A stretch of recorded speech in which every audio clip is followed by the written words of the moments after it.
With the dawn of a new day, we sensed that someone in Thistletop was imbued with mythic power, and that we needed to attack now. Arriving at the main gate, we quickly dispatched the goblins on the first floor, even slaying Chief Rick Nugget, with minimal damage to ourselves. Delving into the depths of the fort, I heard the disgusting ruckus of It frankly warranted using the Numerian Inferno Grenade right then and there.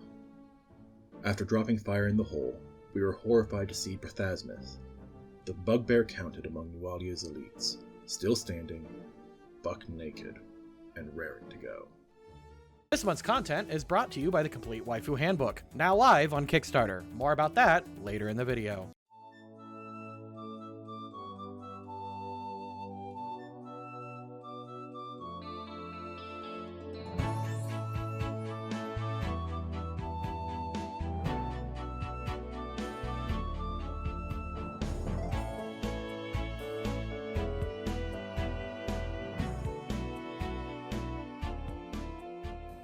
The exact last thing that happened was Uxio rolled in the grenade. Close the door. And go.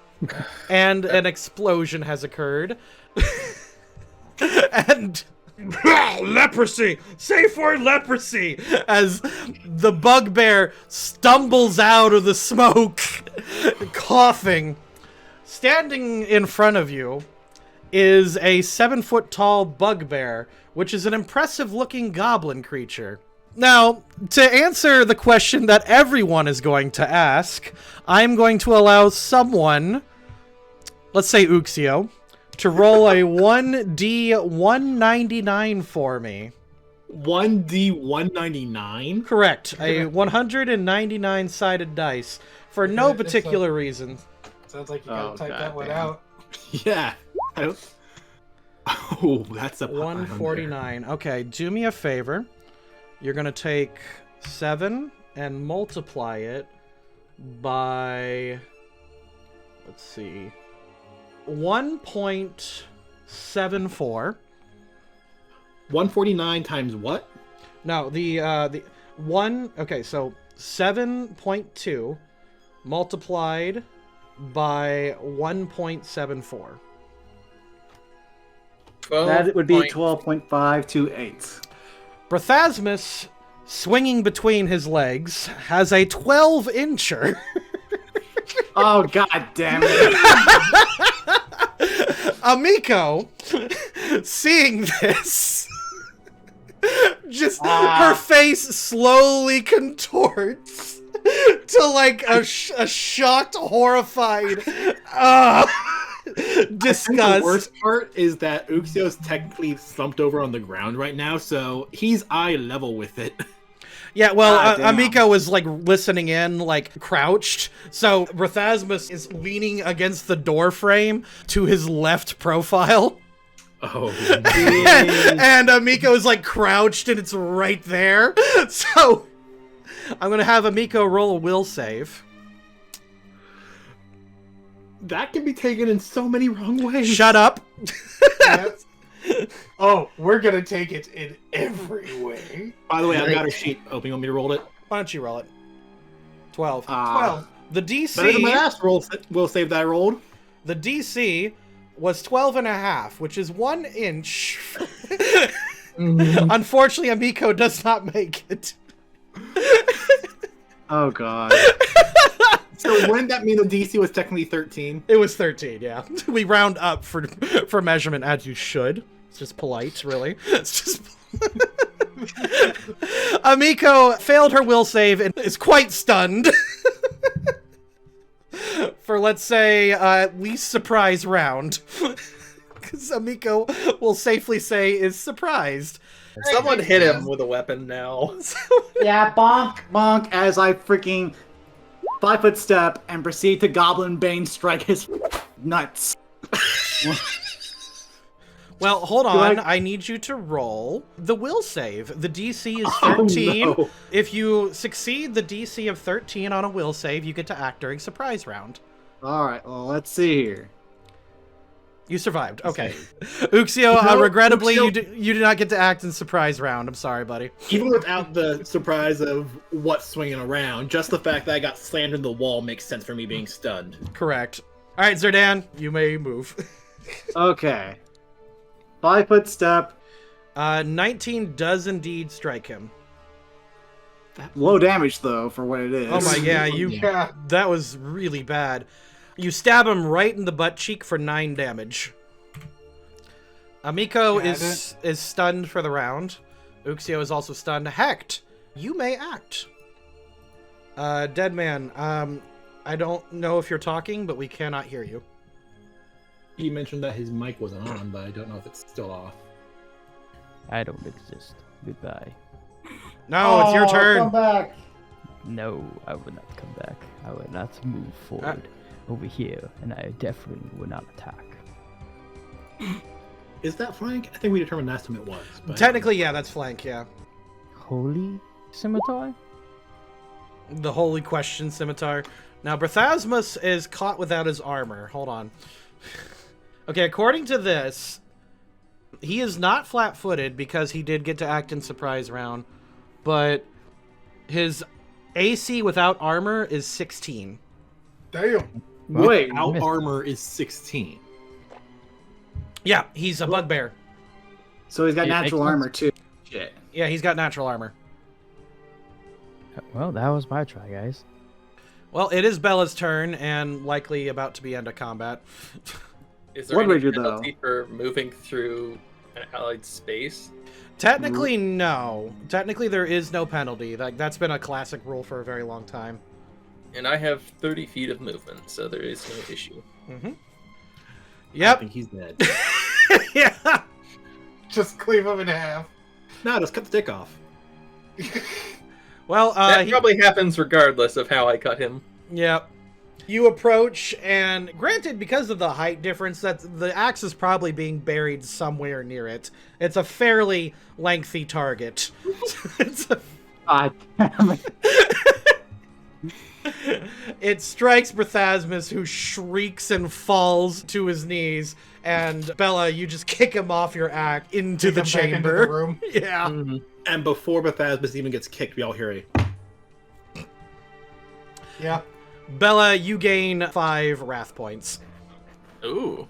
So within 6 seconds, you saw a naked bugbear come out of a room, cough, and then shriek in rage, and then you all just murdered the shit out of him. Yeah. Yeah, so what would you like to do? Is there anyone anything wanna check the left in the body. room? Welcome to Pathfinder. You may walk inside the room to look, yes. I am going to have someone roll a fortitude saving throw, and this fortitude saving throw will be for Berthasmus's equipment. And not his pride equipment. Okay, guys, I'm just gonna say it. I probably have the highest fortitude save. By all What's yours? 'Cause means. mine is currently a 4. Mine's a 5. 7. Yeah, I think you've got the highest. Paladins, bro. Well, Lady Hecht. Ah, no! Advantage! Yes, you do have advantage you can use for this. Now, guys, it would be very funny to actually keep this nat 1 since we blew everything up.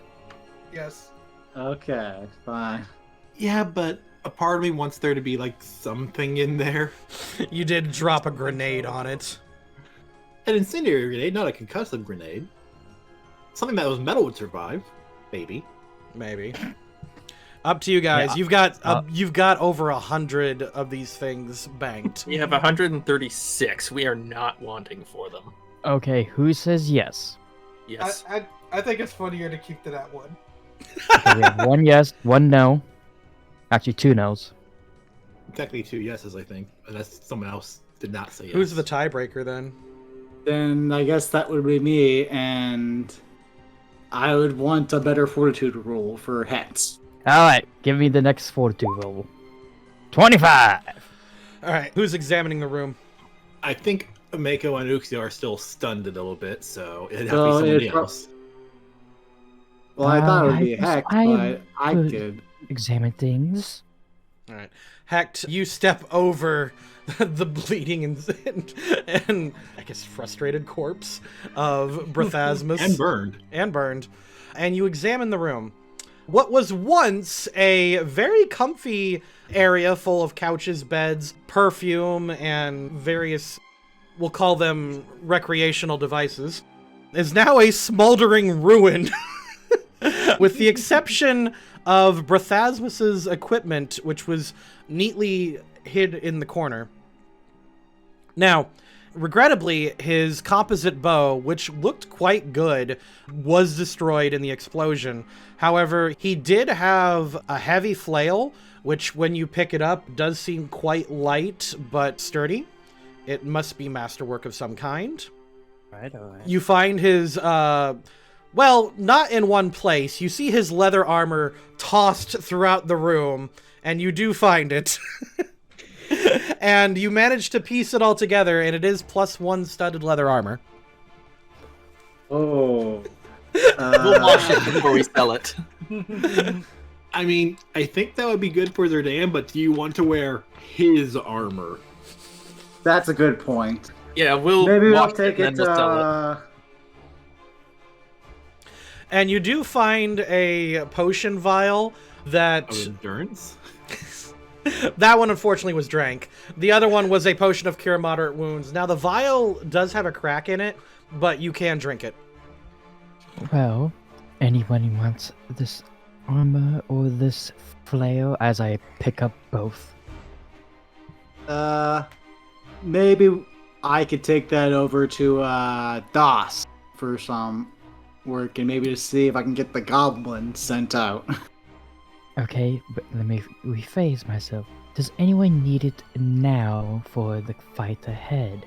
I don't see much use for it. Not at the minute, no. Okay, cool. Tosses it back into the corner. It's there for when we get done. Okay. Meanwhile, I shall If take we this potion. encounter skeletons, would that flail maybe be better than your axe? I mean, probably. And again, it might not matter anyway. Just hit them with the broadside. Fair point. Uxio will concede as he stands up. Or I could just punch it. That'd probably work fine. As you are sorting through the loot, you all hear a door open and a very large man step out. This man is armed to the teeth. Currently drawn is a bastard sword and a great stone shield. He looks like he's cautiously peering out, and as he sees Amiko, Bella, Uxio, and Ranrua, and like the smoldering door and where he knew Brethasmus was, and you hear him go, "Oh shit." I guess that means it's Ranrua's turn. It can. Are you allied with it? He looks at you, looks at the bleeding pile of carcass that was Brethasmus.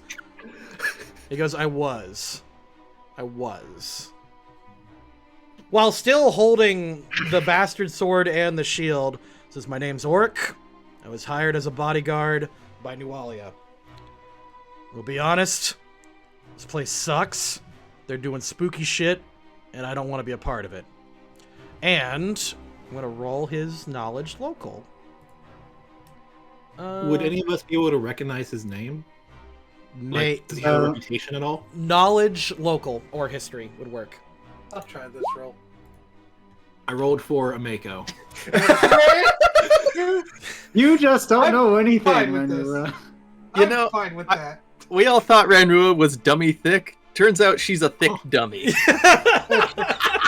Hey, look, she doesn't need to remember everybody. That's not important to her. Amiko and Oric look at each other, and Amiko says, you're the wanted man from Riddleport. And Oric will point at her and say, you're Pseudo's sister. And they just kind of stare at each other for a minute, just not like a couple seconds, not sure what to do. Can anyone tell me what's going on here? Well, we're either avoiding a fight or picking one. I'm sure we can work something out, right, Oric? Is that your name, right? Oric, yeah. He stops for a moment. He goes, "Yep, I am from Riddleport. I did some things there I don't necessarily regret, but because of that, I am a wanted man. Nualia offered me platinum for a pretty easy gig, and I accepted it. Unfortunately, when I got here, they started decapitating women and prisoners for some sick rituals, and I don't want any a part of it. Fair enough. Sandpoint's full of good people, and I don't want to see it burnt." I appreciate that sentiment. You said you were from Riddleport. I don't suppose you came here with any crewmates from that time, or... He says, "Nope, here for my own reasons. Things got too hot in Riddleport." Really? What exactly happened? He sighs, and looking at the rest of you guys, are you keeping your weapons out? What are you doing? I don't have my weapon out at the moment, so... Ella still has her weapon out for sure. I assumed Uxio had his weapon out before he got blown back by the door. And just for the sake of being ready, he's not going to put it away. Yep. He will lean on his sword, but keep his shield to his hip. You know what I mean? Right. Like, he's not putting it away, but he's not, like, ready to strike. Fun fact, he's left-handed. Ah, Yeah, he's just left-handed. Yeah. fantastic. It just says, I think like... I think I have the best way to wrap this up. Mhm. You've not given us reason to kill you. You want to get out of here. We have reinforcements outside of the fort. Get out of here with your weapons stowed away. Runelords, I'm pretty sure if he did that, he would get pelted with arrows instantly. I would suggest bringing I out only a said white his flag. Or a letter to hold up. A letter? Yeah, like have his shield and hold up a letter. It's like, hey, I'm giving this to you. Don't shoot the messenger. Or, hear me out, this guy seeks redemption.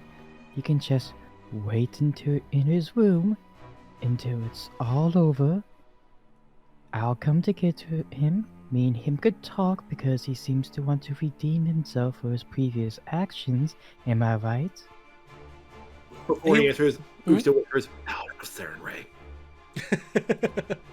He'll just nod and say, "Sure, if I can get out of this alive and find a good home, I've got a pile of gold in my room I would like to settle down with.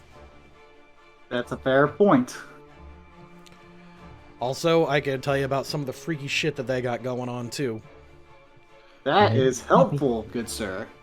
Uxio looks at Especially the room anything- Berthasmus was in. What type of freaky?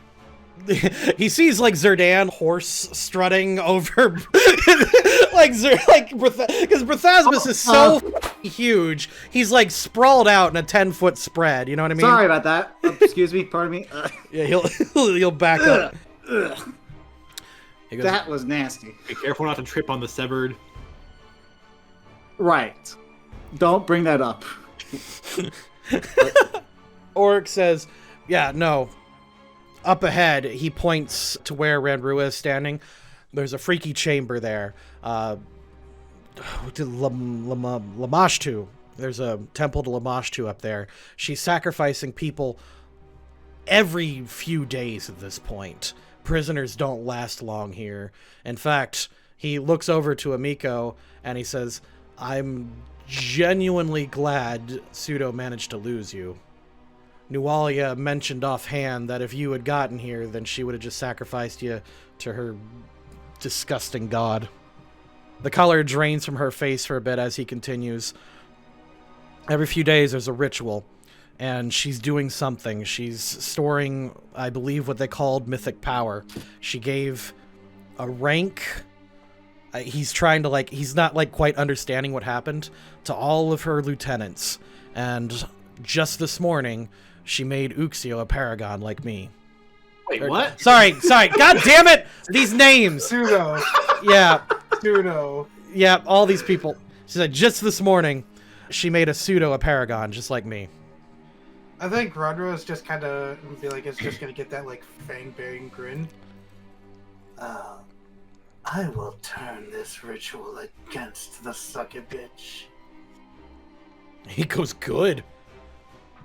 There's a whole bunch of weird shit down there. They brought in this really pretty bird, and she's translating all of these ancient Thessalonian notes for Nualia. If you could, by the way, don't slay her. A bird, as in wings and feathers. No, this doll from... Okay, I don't know where she's from, but she's clearly meant to be basically an exotic brown waifu. He's using the word bird as, like, dame. Gotcha. That's what I thought. Yeah. Last session, there was the mention of monster bird woman, so it's like, okay. He goes, no, Nualia hired this really pretty bird named Lyri to translate Thessalonian runes for her. If you could, don't slay her. I mean, she's probably could be redeemed. And he just starts, he does that little, like, I can't whistle right now, but he's yeah, he's basically being horny on main for her. To be fair, we travel with Evan. We don't have much room to just fudge him. We travel with Renrua. He goes, yeah, if you could capture her, that'd be great. She's a paragon, though, so you might want to be careful with that. Well, so are two of us. Nualia's just giving those away, isn't she? She's killed enough people for it. They've got something in the basement. I don't know what it is, but it's a mean piece of work. Some monster that they've been worshipping for, like, hundreds of years in this building. I think that Karovis mentioned that when we were all back in the catacombs. He nods. The sacrifices are going to Lamashtu, but it's powering up that thing downstairs. Perhaps a direct spawn of the monster mother. He shrugs. Your guess is as good as mine. I don't know. Only Nualia can hear its voice. That's certainly a thing to hear. If you want to know more, you can head into the chapel. But I warn you, they got these beasts in there. These flying dogs, I guess. But I thought goblins hated dogs. He's not sure how to describe them. They make a noise like you wouldn't believe. It echoes like through your brain for hours. And it's just horrifying. You can go into the chapel if you want. Are they dogs or are they heads? Good question. Because I Perhaps remember us encountering the Varghoul in the catacomb. It sounds like you are describing a creature we had faced not long ago. Make a religion Stuart. check. Yeah. You know we can still see your screen through your streaming, correct? How about don't look at it?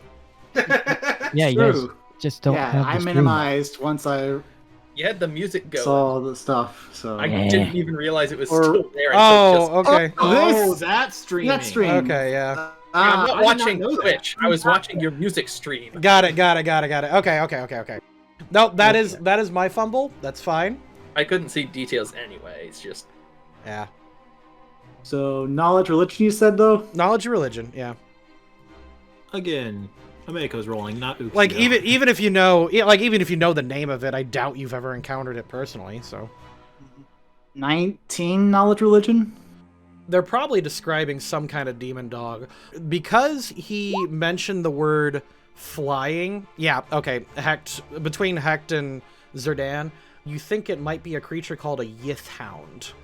They're flying bastards that have a fear aura and a really nasty bite. Evidently, if a goblin is working with a dog, it has a nat. He goes, yeah. If that's all you guys want, he just kind of like you guys can go up there again. Try to save Lyri. if you can. Pseudo though. He looks at Amiko and just kind of shrugs and says, I don't know what to say. Your brother's turned into a bit of a bastard. Ukiyo is looking at Ameiko sympathetically. he was already a bastard. Wrong He's type of already- bastard. Well, I'll try to see what I can do. And before we go on ahead, is there any traps up ahead, or... He says no, not at all. In fact, all the traps on this floor have been disabled. He does point out, though, he says, do not, and he turns around, says, do not go through here. Some kind of freaky monster in there. I have no idea what it is. Lyrie was looking at it for a few days and then got bored. It ate quite a few goblins. I wouldn't go through there. If you go straight ahead, you'll eventually find the... And he tries to use air quotes, but since he's not letting go of his weapons, he goes, there's an art gallery ahead. And after that, the war room. Then there's a secret door leading to the basement. I ain't going to stop you. Art gallery is this way? Nah, north. How do we see the secret door? He corrects himself. He's like, it was secret until they found it, and then the door got blown open, and then they're holding some kind of excavation down there. He points over in this direction, though. He says, that's the prison. I doubt you'll find anything there. Nualia sacrifices prisoners every so often, and the warden was killed during the attack on Sandpoint. We should still give it a look, just in case. He does comment, it does lead to the chapel if you want to try to sneak in there. Sounds like a plan to me. He goes, cool. I'm going to head to my room, and we'll pretend I didn't see you. We didn't see each other. Right. Thank you. And I'll vouch for you, assuming this all goes well. He nods. You know what? Do a diplomacy roll. Like, you kind of want linguistics. Linguistics. Yep. 34. This guy's already got a job back at Sandpoint, being a guard and everything. He nods. He says, Now I'm a social worker. He nods and says, thank you, deputy. I recognize you. And he reaches into his pouch and tosses you a potion of cure moderate wounds. Nice. Thank you. Does everyone know us? I knew you. I was actually at Sandpoint during the Swallowtail Festival. I regretted every moment of that attack. Yeah, that was some grisly stuff, but... If anything, it was pathetic. He chopped... Could I roll to see if I remember seeing him at all? Sure. I'm actually going to turn off Falcon for that, since I figure this is looking at my own memory, not look... Yeah, you're looking in your own brain space. Which, still, did pretty good. Yeah, no, he was walking around. He was just kind of seeing if there was anyone to worry about, and... Yeah, but you did see him. Like, the shield sticks out in your mind more than anything else. It's a very distinct looking shield. And I probably saw him while I was at the Hagfish, and unfortunately I was at the Hagfish and they weren't letting me leave very... Yep. The dude is also a giant. He's like close to 7 feet tall just on his own. So, him and Berthasmus were about the same height. If you want, you could roll his... you could roll for him if you want. D199. Someone else can roll it this time. Just move on. Yeah, we can move on. You can worry about him back at town. He says, the rooms are this way. You can check back here in the other apartments if you want, or you can move on. Again, we didn't see each other. Roger that. He goes behind this door, which I will actually delete since you don't need it anymore. Mm-hmm. And he can... I mean, if you want to follow him, you can. It's up to you. No need. Okay. We should head this way. Boop-a-doop-a-doop-a-doop. Assuming Nualia and Sudal are in the chapel right now, and there is 2 ways into the chapel, some of us should be a distraction from the front. Well, I guess I can step forward since I have a sharp tongue and could probably distract them for a while. Play a bit of banter because I'm sure they love to spout their evil plans when they think they're going to kill the good guys. Counterpoint. They know we're all working as a group. Why would they'd not be on guard if they see only a few of us? Also, who's to say they're on this floor with us? He said there was a lower floor. And he didn't mention anything about the rune well. I'm kind of thinking she's probably hanging out by the rune well. That's a good But point. if we are to turn the ritual against them, perhaps it may use the rune well anyway. Well, North or west? Let's decide quickly. Well, north is the direct path, so if we want to go straight to where we think Nualia is, that's the best bet. Well, before bombing that goblin's room, I was heading in that direction anyway. We might as well commit to it. Yeah, I'm good with cutting down some fiends, did you say they were? Yith hounds. They're outsiders, technically. A fiend specifically is a demon kin. So yeah, they are not demon kin specifically, but they're close enough. Ronro will start moving forward. At least. Hey. Remember last time? Alright, Ranrua. You go north and you see essentially 3 different places. There is a northern door, an eastern door, and then a great stone double door.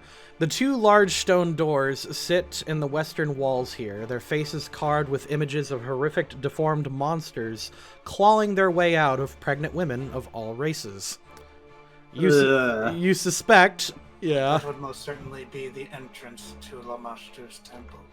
Now, 1 second, as I proceed to chug tears to wine. Glug, glug, glug, glug. Is it wise to drink on the job? Not when it's magically induced to help me. That was a 1 joke. second.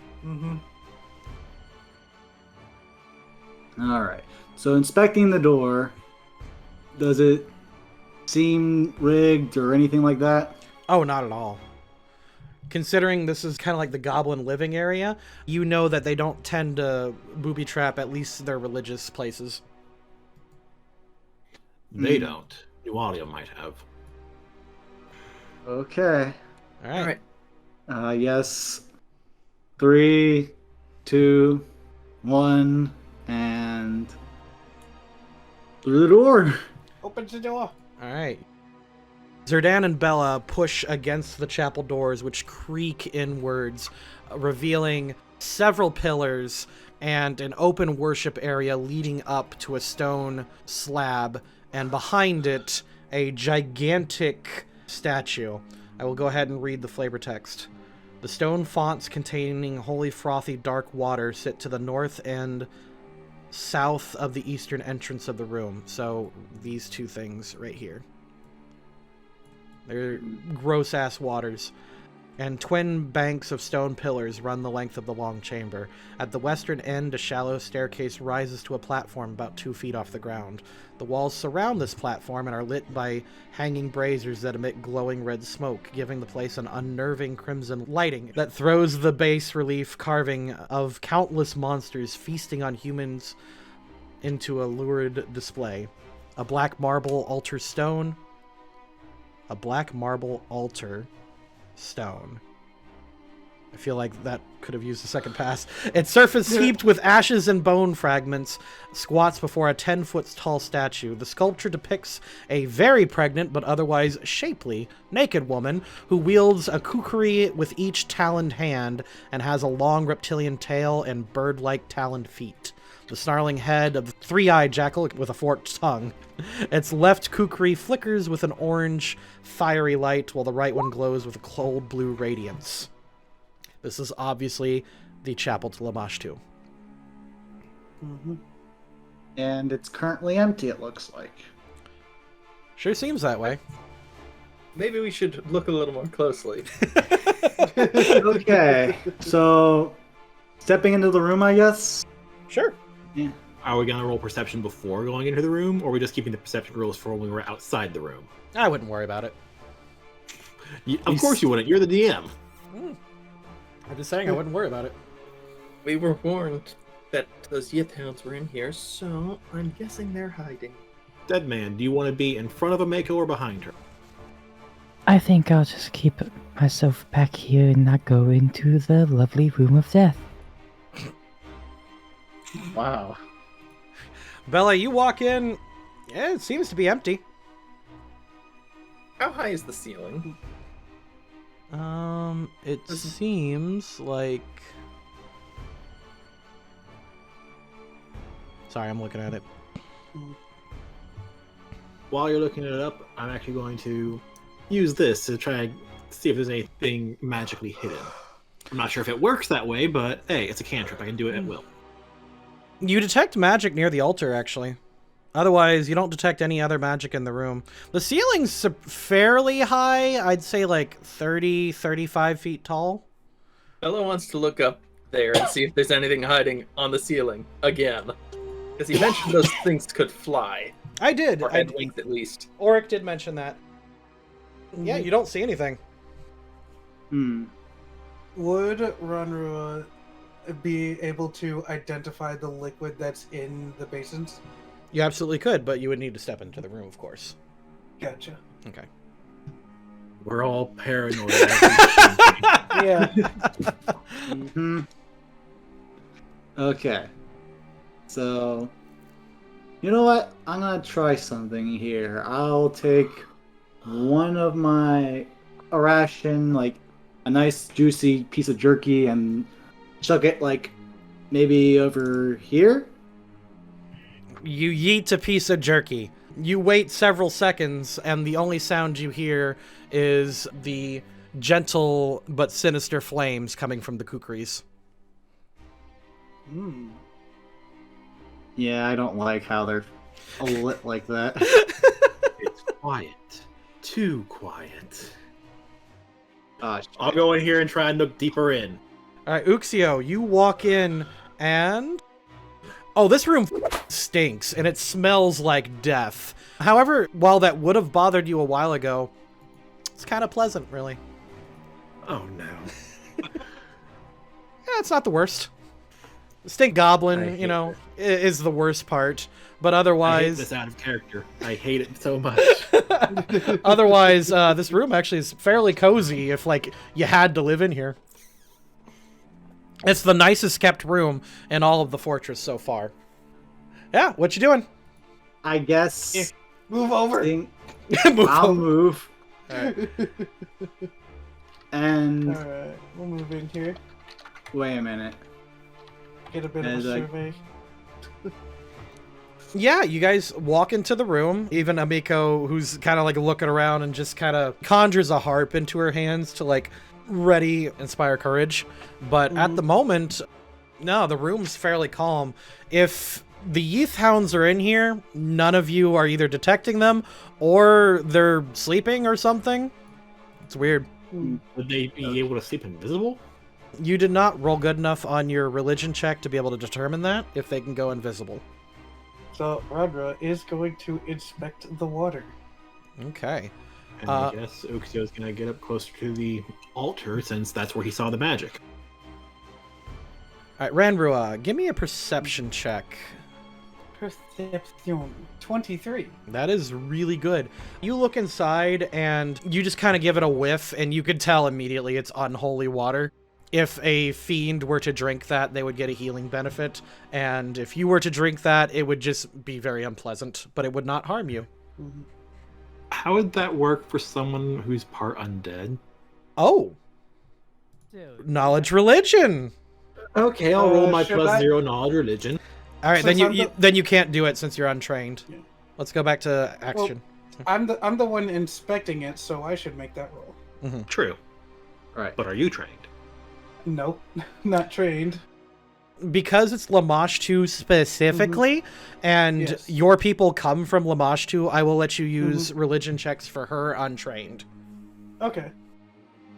Again, if you drink it, you know that it's just going to be unpleasant, but it will not harm Yes. you because of your alignment. So she will relay to the group. These are the waters of Lamashtu. Most are unable to drink it without getting quite sick. All right. Uxio, you head up to the altar, and you see on it discarded bones, and give me one more perception check. Like discarded bones, blood, and one other thing. As you start inspecting the altar, you look underneath it, and you pull out a vial. And this vial is in shape, and it has like the stains of the exact same color that Ranrua had. Oh. I think we found your potion. I'm actually going to head to Zerdan so that you can look at a more complete one as opposed to a few drops. Right. So I guess would this be knowledge arcana or You could use Arcana, yeah. I'm trained in Arcana, so Oh yeah, Mako's trained in Arcana as well. yeah, but there's a lot of characters doing stuff. So Apparently, Bella knows just as much as Zerdan. I mean, since I wasn't able to figure it out well before, when I actually had the time to try identifying it, I don't think it's worth trying to make this check again now. I'll let you do it. Oh, all right then. Oh wait, yeah. Well, after getting a feel for what that potion was, you know. Yeah, I think that's fair. That's a 24. So earlier I mentioned a series of feelings that you've had, and you think that is part of what you need, or at the very least you'll need to get that final reagent I mentioned. I think Runro will hold out her hand and say towards Uxio, I believe I will need that if I am going to use Nualia for the ritual she has been using. wait a minute. What? You're aware that potion does result in something, but the feeling that you got from your visions say that this is a completely different thing. That is one path to power, so to speak. But you can do a different thing. So. Oh, okay. So I suppose we could ignore that. It's out of character. It sounds almost like this might be how she's been giving people Paragon. Well, out of character, it doesn't matter. Yeah. Okay then. Well, as I'd voice that thought as opposed to trying to keep it bottled up. Mm-hmm. Yeah, Zerdan, you have overlooked it enough that you could determine that they are in fact the same type of potion vial, and clearly someone has drunk the potion that was stashed behind here. You think you might be able to... The vial was filled. The way you described it earlier, I thought the vial was filled. No. I said it was stained. Oh. It's in the same shape, but it's stained with that blue color. Got ya. Yeah. well, I guess this is another vial for the collection here, and maybe once I get back to the lab, I can be able to reverse engineer whatever this is and figure it out once and for all. Well, So that's 2 vials. that seems to be all we need here for now. We shall come back. Hey, wait a minute. As I kind of turn around, what's this? That's the other door that the guy told us about. Leading to the prisons. Which I do think we should still check just in case there are survivors. True. Checking the door, and... There you go. There's a staircase leading downwards. And how's it lit? Not at all. The only light that you're getting is from your own visions and the kukris up top. and Bella's Alright. And Bella's glow, yeah. Okay, then I guess I'll be going with a torch, and I'll also have up my sap in case Pseudo's around the corner. Okay. Alright, so ready to venture forth? You step into the prisons, and you do see what looks like a horribly kept batch of cells. And as you look in and start examining the room, this was a poorly kept place of torture and really not much else. You have a feeling that just based on the conditions and the people running this joint, that if there were prisoners, they were being abused and then sacrificed. Yeesh.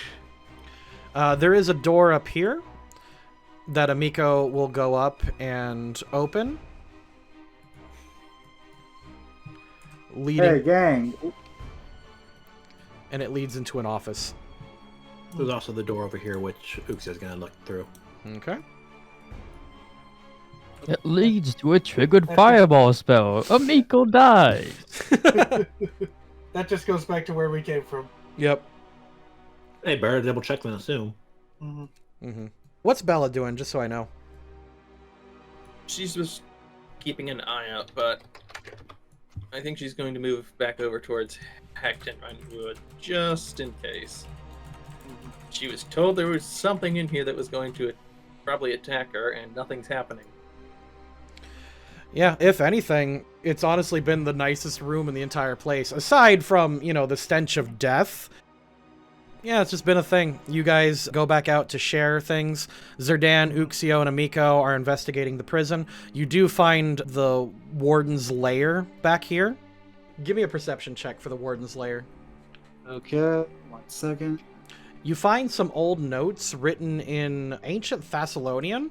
Not only that, what looks like brand new notes. And it is such an unsteady hand that you're convinced it may have been written by, like... Zerdan, if you didn't know better, you think it might have been written by a goblin. Holy shit. That's impressive, all things considered. You look into it, and while goblins obviously have no written language, this goblin does in fact write, like, with a common alphabet, but in the goblin language, talking about a creature over on the east side of the building, and how he mentioned he lost his best soldier with their best equipment. Oh. Otherwise, it's just, like, schedules of Nualia, like, sacrificing people.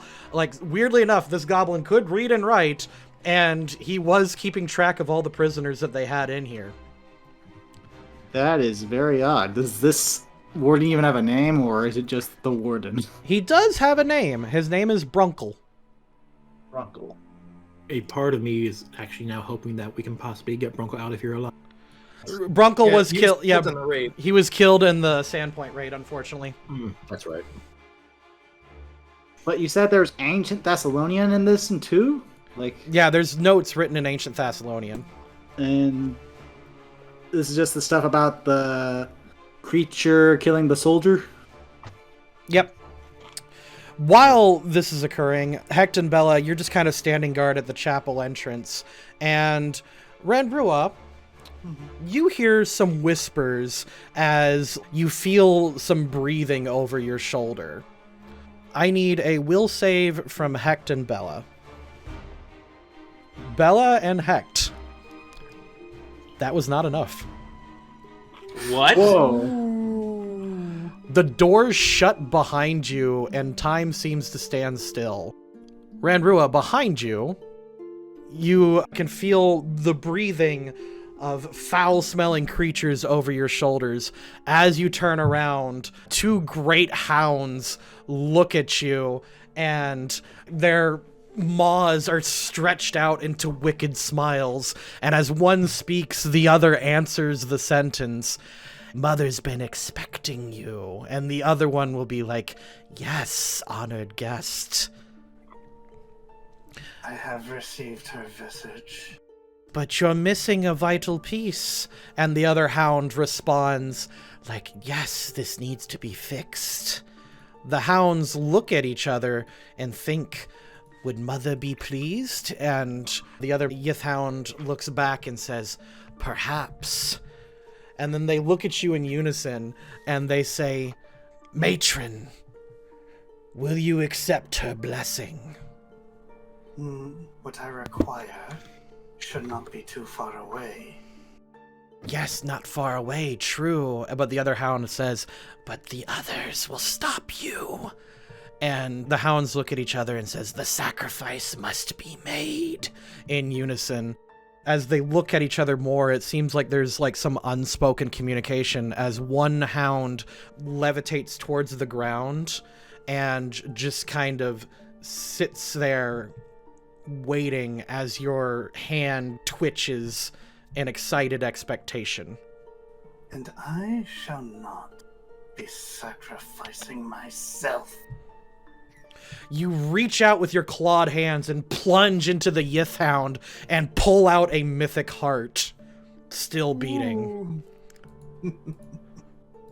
The Yith hound howls as walls of force come up around the room, and the other one shrieks and flies to the altar, disappearing into one of the Kukreed flames. Did we hear the howls? We're in time stop. He said that for you guys. He didn't say it for the three of us. Perception.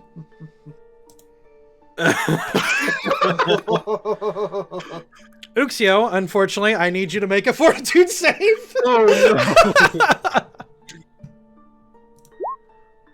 You are paralyzed with fear. Ranrua, you are holding the beating heart of a Yithhound paragon. Where are you going? I'm taking it to the altar. Okay. And as Runra holds the heart over the altar, she will say in Draconic, Mother of Monsters, I bring the sacrifice you ask. Grant me the power you promise. You look around and the statue shifts for a second as one of the kukri loosens from the grip and falls to the floor. Give me a coin flip if you want the fire one or the ice one. I'll just go with the 6. Evens is flame. Evens is flame. Got it. The ice one falls to the ground. Not your first choice, but still what seems to be a divine kukri. Oh, Ranrua will go over and pick it up. You place the beating heart on the altar and stab it with the kukri as the flame pillars in the room erupt, and you then hear the howling chorus of just the abyss as the moans of pregnant women fill your head, hounds laugh, goblins giggle and sing, and all of this cacophonies into a massive amount of just insanity. And as quickly as this happened, the doors fly open and time has resumed. Ranrua, you are filled with mythic power and become an Apothian. Yay! So, Belle, do you want some of this bread? This video is brought to you by the Complete Waifu Handbook, a tabletop RPG supplement created by yours truly. This book contains 5 chapters of brand new content, including 7 new anime-inspired races, over a dozen new classes and subclasses, several new marriage backgrounds, and of course, over a dozen waifus to add as companions into your campaign. As of this recording, we are nearly 400% funded, and we are looking to complete more stretch goals. And as of me rendering this video, we have blown way past that 400% to 800% funded on Kickstarter. We are edging closer and closer to unlocking a collection of new waifu-inspired spells. If you have yet to help with the Kickstarter, pledge in these final days for the perfect new expansion to your next Dungeons & Dragons campaign or Pathfinder campaign. And now, back to the Angels of Sandpoint.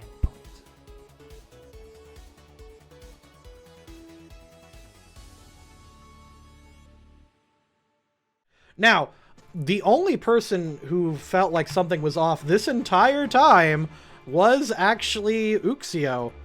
Bella and Hecht, doors still open, and you're still in the middle of your bread chat. Bella Logan's like, Ranrua has, to Bella's perspective, in the blink of an eye, moved from right here to over by the altar. It's very subtle mythic magic. Okay, then. Yep. Although, since you are a mythic character, yeah, maybe. So you want me to roll perception? Perception, yep. Oh, yeah, no, you see Ranrua be filled with mythic power, holding a brand new shiny dagger. Alright. Bella will whip around and be like, the just happened? I'll take that as you don't want any bread. Puts the bread back.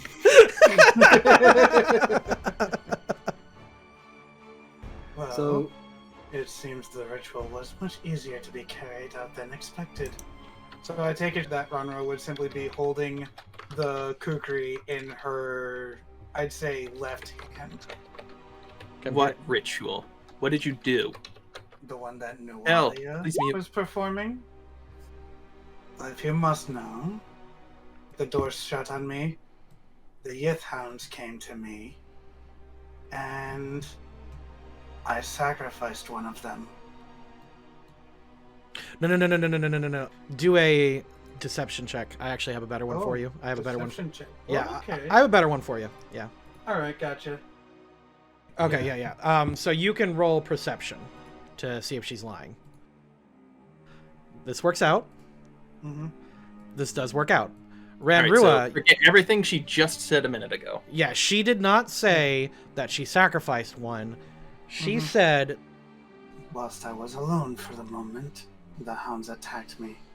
I was barely able to kill one, and that was enough to grant me some mythic power.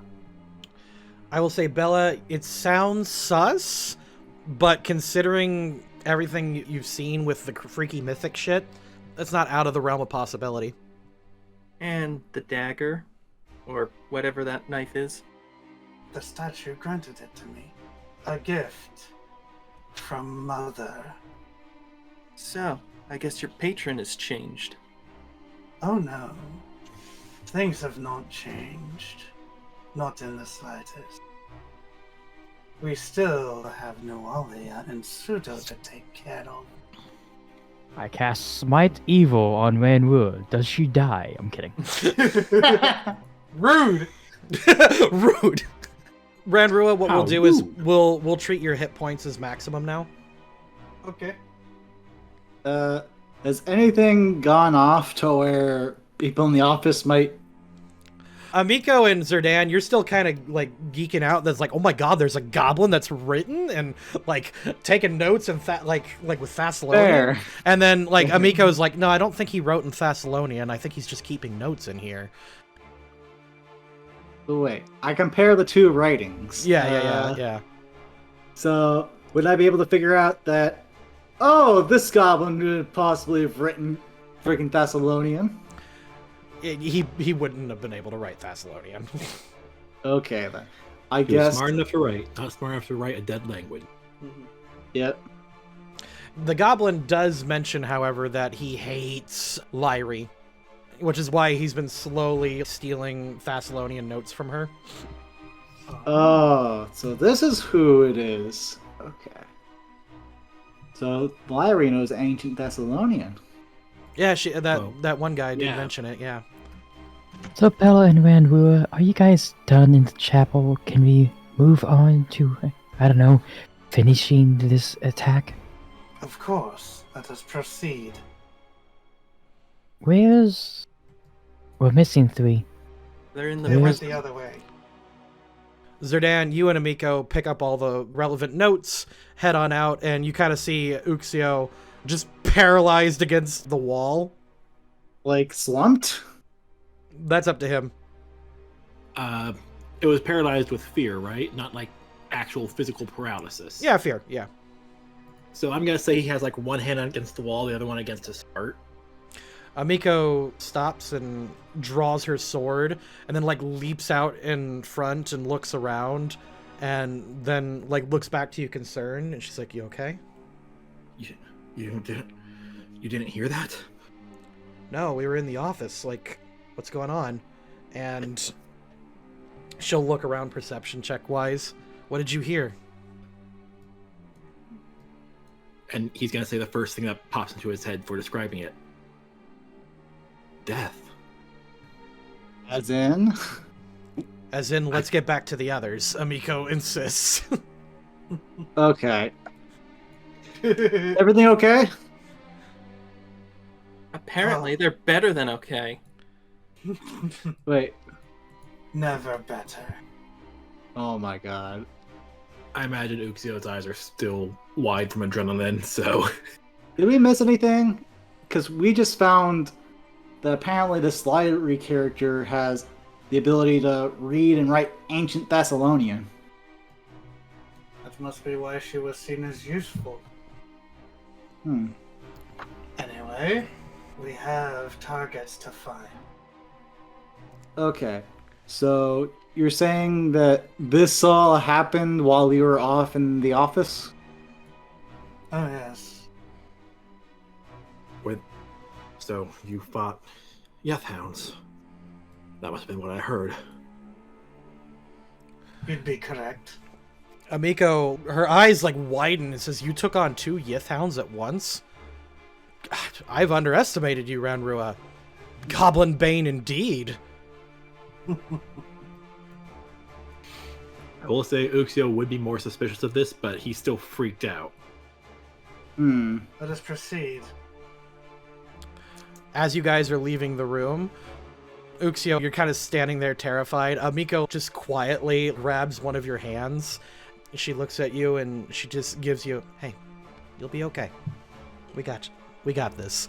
And Okay, I know you can feel heartbeat through the wrist. I'm trying to think if you can do it through the hand, and I just imagine that she feels his heartbeat going much faster than it normally does. Especially considering the Paragon nonsense you got. Oh, most definitely. She taps you on the chest a little bit, and you've been hit with Inspire Courage.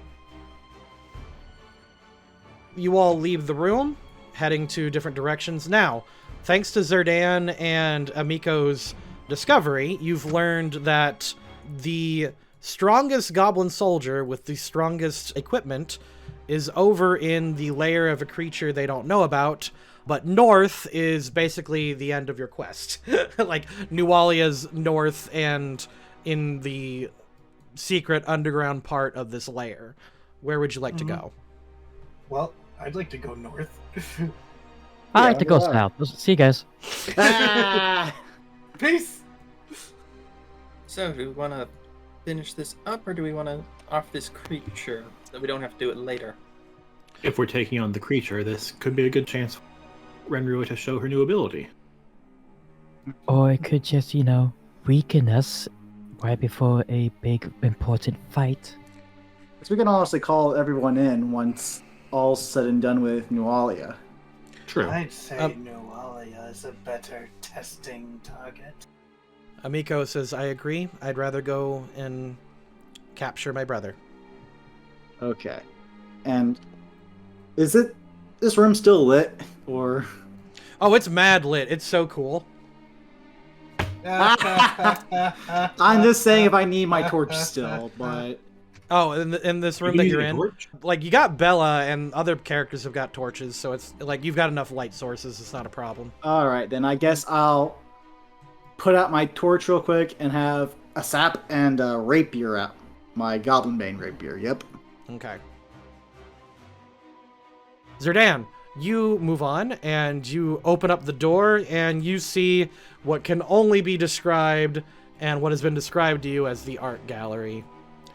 Oh. This is a gross display. I read the wrong room. Oh. Okay, the lower 4 feet of the walls in this empty room are covered in crude drawings, mud, blood, paint, and of course, goblin.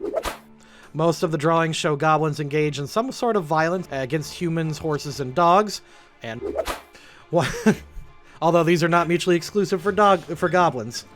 One picture on the north wall is at least 3 times the size and completely overshadows the other drawings. The image shows Thistletop from the side, and the goblin stockade perched atop of it like a crown.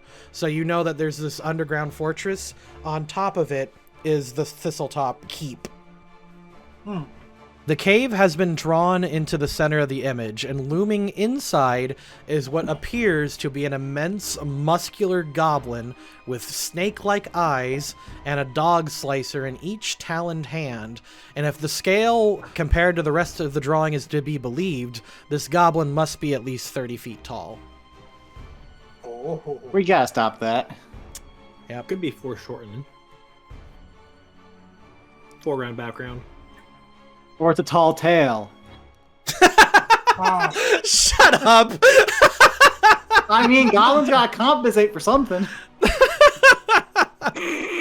Especially the regular goblins. Hobgoblins, bugbears. I've heard some cases of mind goblins. Wait, did you say mind goblins? Mind Goblin D's nuts! Like 3 of us had that ready in the chamber. Went to the mind flavor goblins, and I was like, "That's a thing." Alright, but all joking aside, though, we gotta murder this goblin. Yep, goblin gotta die. Zerdan goes into the next room. Why are there so many tiny rooms in this place? It's goblin fort. Was it made by goblins? That's a good question, So- actually. Oh, I yoink. don't think goblins typically do this kind of stonework. A large table surrounded by chairs fills much of this room. A slate board to the north, meaning up here, is covered in scribbles and outlined in chalk, but it's a map of Sandpoint that has been carefully inscribed that leaves no doubts as to the purpose of this room. It is the war room where the recent raid was planned. And considering that a lot of the scribbles are not written down, it seems that like some goblins planned this out. And is there any writing at all that I can compare to see who done this? I'll need a perception check. On the table, there are notes that say in the secret floor of the keep, there is a whispering beast that needs to be tamed. And the architects of this plan intend to mount a second raid on Sandpoint, one that incorporates not only additional goblin tribes and whatever this beast is, but there is a note talking about the Catacombs of Wrath, and they have drawings of Sin Spawn on it. Well, it's a good thing that well has been drained, so unless they have some way to somehow reactivate that. Reactivating a rune well is damn near impossible. We did it correct by draining that well. But now we just gotta stop the regular goblins. Ooh. Were you saying something? I mean, if that had been our intention at all, sure. Could I get a perception check from everybody? Oh boy, Another one? another one. Another one.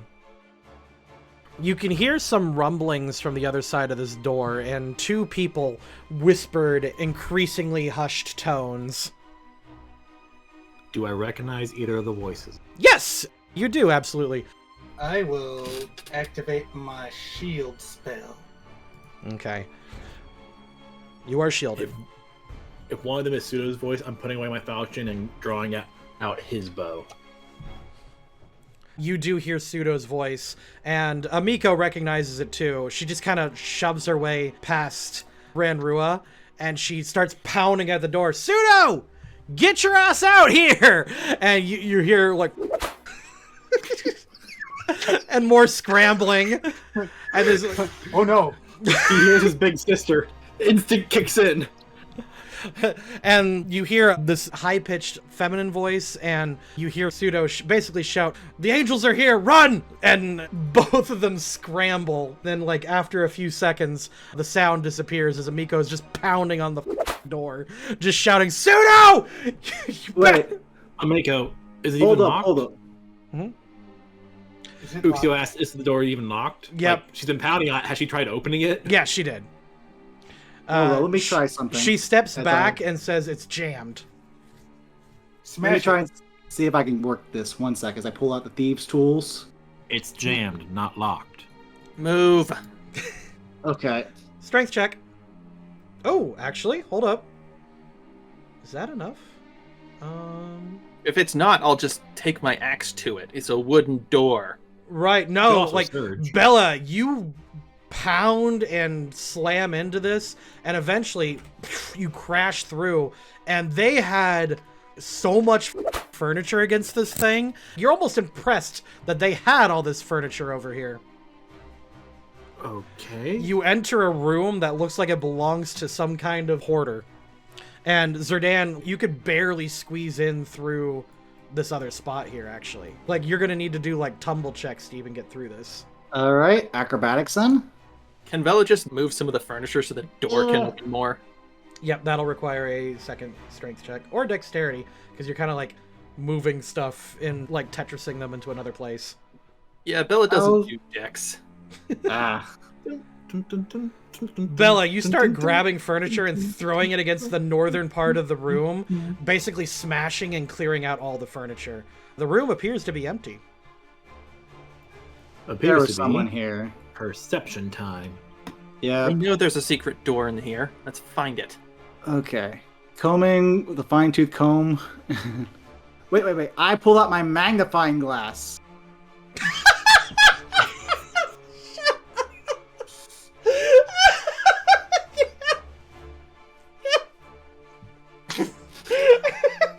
Oh.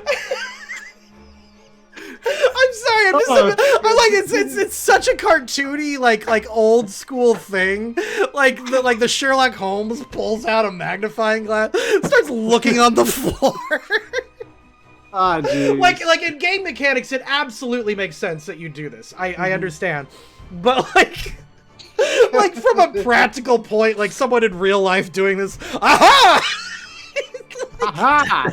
Bunch of smirk, it looks like. Yeah, you find it. You made me laugh so hard. Da da da da. You found the secret door. I appreciate this as I pocket the magnifying glass. As Really the gotta guy thank who that does- guy. As the guy who does things in earnest is the funniest thing. It really is. Oh, jeez. I can imagine one thing throughout that entire time. Both me and Red are like, what if it's just this door? One that went right next to us. They're just in there, searching for no reason. No, but they were in the other room. Oh, God.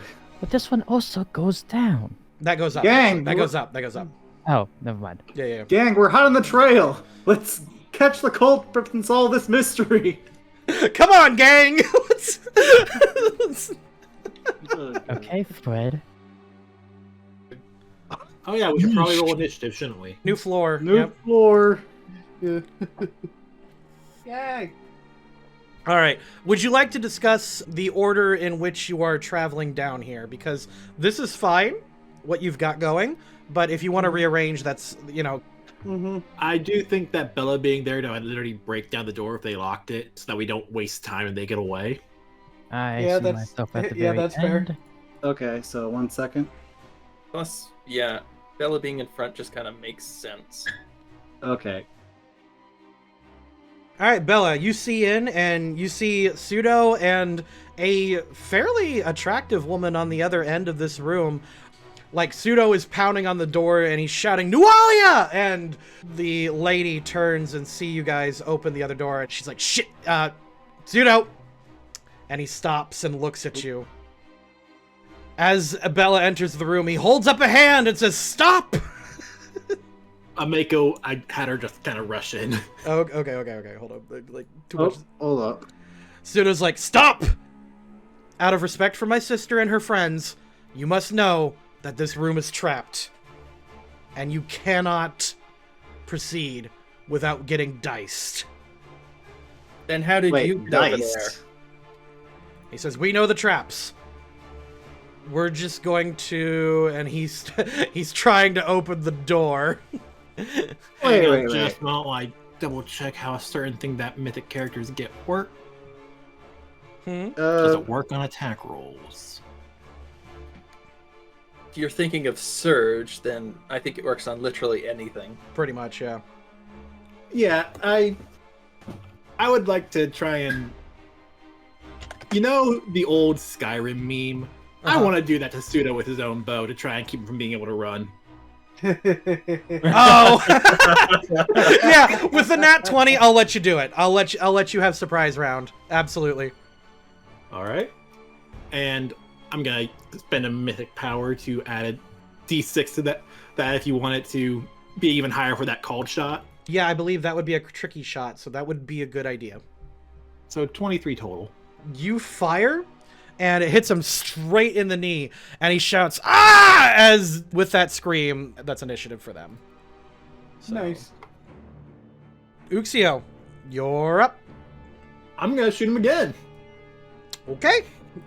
Another one. Another one. Hold up. Maybe. Because he'd be flat-footed, right? He is now. You got decast. Yeah. So it's that meme from Jim Carrey. He gets hit in one knee and then hits at the other. He's like, ah! And then, ah! Yeah, Ace Ventura. Ace Ventura. He gets Ace Ventura in both knees. Please tell me he's got some sort of movement penalty from that. Yeah, I'll do that. He says, all right, you, as he pulls out his bow, and then he fires. Okay. Pseudo has become a paragon, And here's something fun. He has picked up Trained in the Ancient Ways. So, because of that, he gets some martial arts. Does a 19 hit you, Uxio? It does. So you take 2 piercing damage, so he doesn't hit you with a lot, but here's the thing. He gets to do ranged stunning fist. I need a fortitude save. Oh, this should be fun.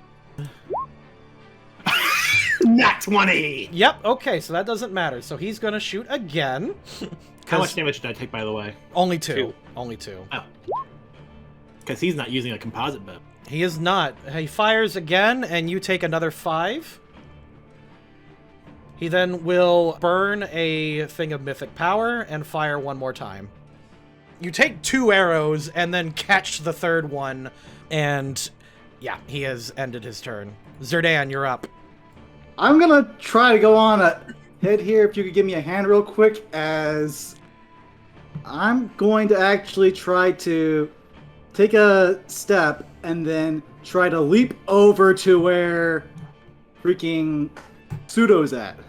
You can absolutely attempt to tumble your way or acrobatics your way through that.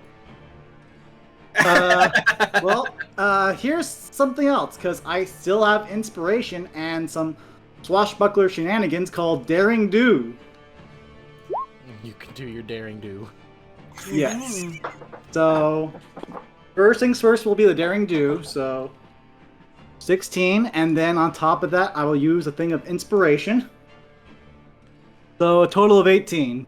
You jump, leap, tumble, and like scatter your way through this, and you didn't trigger any traps. And that's just with a move action? Or do we want to count that as like a full... Oh yeah, because you were trying to avoid traps. Yep, unfortunately. Okay. Well, we're here. You better surrender while you are ahead.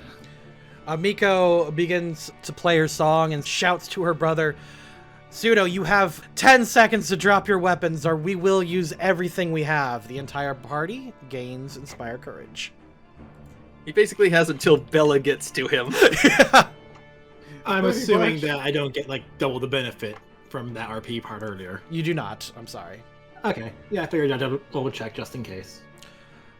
Lyrie, the first thing she does is she claps her hands together and then pulls out a kukri from her sleeve. Well, okay, she's not wearing much, so from her from under her cloak. Yeah, from under her cloak, and she pulls out a kukri and stabs it into her hand and summons a howling beast in front of you. Oh, god damn it. I'm going to add that to the turn order. And since it is Lyrie's summon, it'll get to act. Since she performs the summon, she will then use one of her mythic actions to do Primal Blast. And with that Primal Blast, she will cast Grease. Alright, so I need a reflex save from Bella. Alright, and I believe you will need to make an acrobatics check while traversing in and or out of the grease. The Yithhound appears. The creature howls in all directions, and it will do its bay. I need everyone to do a will save. So Omeko and Uxio both got 14. The DC is 12. Okay. I think once we do Chapter 2, I'm going to need to nerf this advantage stuff. By the way, does this count as a mind-affecting effect? Technically, I think. So yeah, I actually have another +2 on that because undead resistant. But yeah, the Yithhound, it gives its bang howl, and I think it does it as a free action, so I think I am going to make it bite at Bella. Because right now we gotta nerf Bella's movement. 23, I believe, hits you. Yes. You take 13 piercing damage from the bite. It also... Oh my god, what is Sinister Bite? I need a will save. Too low. You are shaken for the round. If the victim is already shaken from a fear effect, such as the Bay attack, then it's overcome by fear. So no, you're just shaken. I believe that's a -2. Yeah, it's a condition on the cheat, yeah. Yeah, as long as it's not something with the evil descriptor, I don't get an additional. Wait a bonus minute, for that. It's not. Doesn't Inspire Courage give an additional benefit against fear? That's a good point. I do not have that added, so You resist it because you get +1 to your saving throws and another one to fear. That's a really good point. God damn it, Amiko. Hey! It just occurred to me, Inspire Courage. That's a good point. Yeah, no, I totally forgot about that. And it does get a trip attempt. So, what is your CMB or D? combat maneuver defense. I rolled is an 20. Yeah, you have a 20. I rolled an 18. So yeah, you just took 13 biting damage. Fortunately, I still have temp HP from when I cast False Life on myself last session. Nice. Yep. So I still have 3 hit points of that left. Well, Ranrua, you're up. I just noticed on the turn order, it's Renrua's butt. Yeah. That sounds about right. Mm. Well, I should at least get into the room. I think that since, I don't have feet, I shouldn't have to worry about the grease. I was just thinking the same thing. Okay, so technically, in any real-world sense, you could still be affected by it. So yeah, you still, Okay. yeah. What would happen is you would slither, but just not move. All right, well, I still need a reflex, so. Yeah. That is a 3. That -1 dexterity for you. Mhm. Yep, so, it's like, I'll get him! And you continue to just not move. Okay, so, it's not like I need to go much further than that, Mm-hmm. anyway. And then I would say to Pseudo, we have some unfinished business. As I cast Magic Missile at Pseudo. A part of me was hoping you were going to cast Charm Person on him.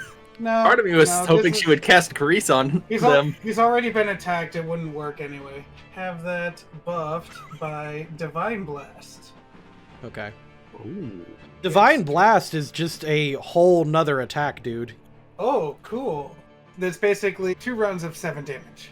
Okay. You fire your bolt and then surge with mythic power as you launch another one, which in between the arrows and then the 2 hits, he slams against the door and then falls on the ground unconscious. Oh, okay, that saves us a lot of trouble. Lyrie freaks out and shrieks and says, "Kill them!" at her Yethhound. Whoa, whoa, whoa. Do you really want to keep going with this? Don't you hurt my pseudo, as she sicks her Yethhound on Bella. Heck, you're up. What? Yeah, no, bro. It's also not Someone so sounds bad. unfaithful. I moved forward 5, look in, see that I have no way of moving into an effective spot with the grease on the ground, and say, "You got this, Uxio." You could throw the yeet stick. You could also take the help action for Uxio. Yeah, that's what I just did. Oh, okay. Ah. That's her version of +2. All right, Bella, you're up. Alright, so if I move, do I have to make another save to get out? Okay, so What about a 5-foot step? yeah, 5-foot step, you're fine. Just there you go. Yeah, that's all I need is a 5-foot step. And I've been told this is an evil outsider. Uh-oh. No, it's not an evil outsider. It's a good boy. It's a dog. It's a dog. Bella, What's the dog dog? What that dog Where doing? is Bella's wings flare into existence, and she swings at this thing. You swing down with all of your might, doing 23 slashing damage. You did hit it. And a d6 because it's an evil outsider. Ah. So you did 26. Amazingly, the Yithhound is not dead, so I imagine you swung horizontally, chopped off all of its limbs, and it's just floating there like a giant hot dog. It's just a floating log. Uxio, you're up. Okay. So Pseudo is out cold. So Here's my question. Could I try and shoot the kukri out of Lyrie's hand? You can attempt that, yeah. It is considered, I believe, a tricky shot. Would I be rolling an attack or would I be rolling combat? It's an attack roll. If that's not enough, I'm willing to burn another surge. That's a tricky is a -5. Yes, you'll need to do that. All right. All right, 24 minus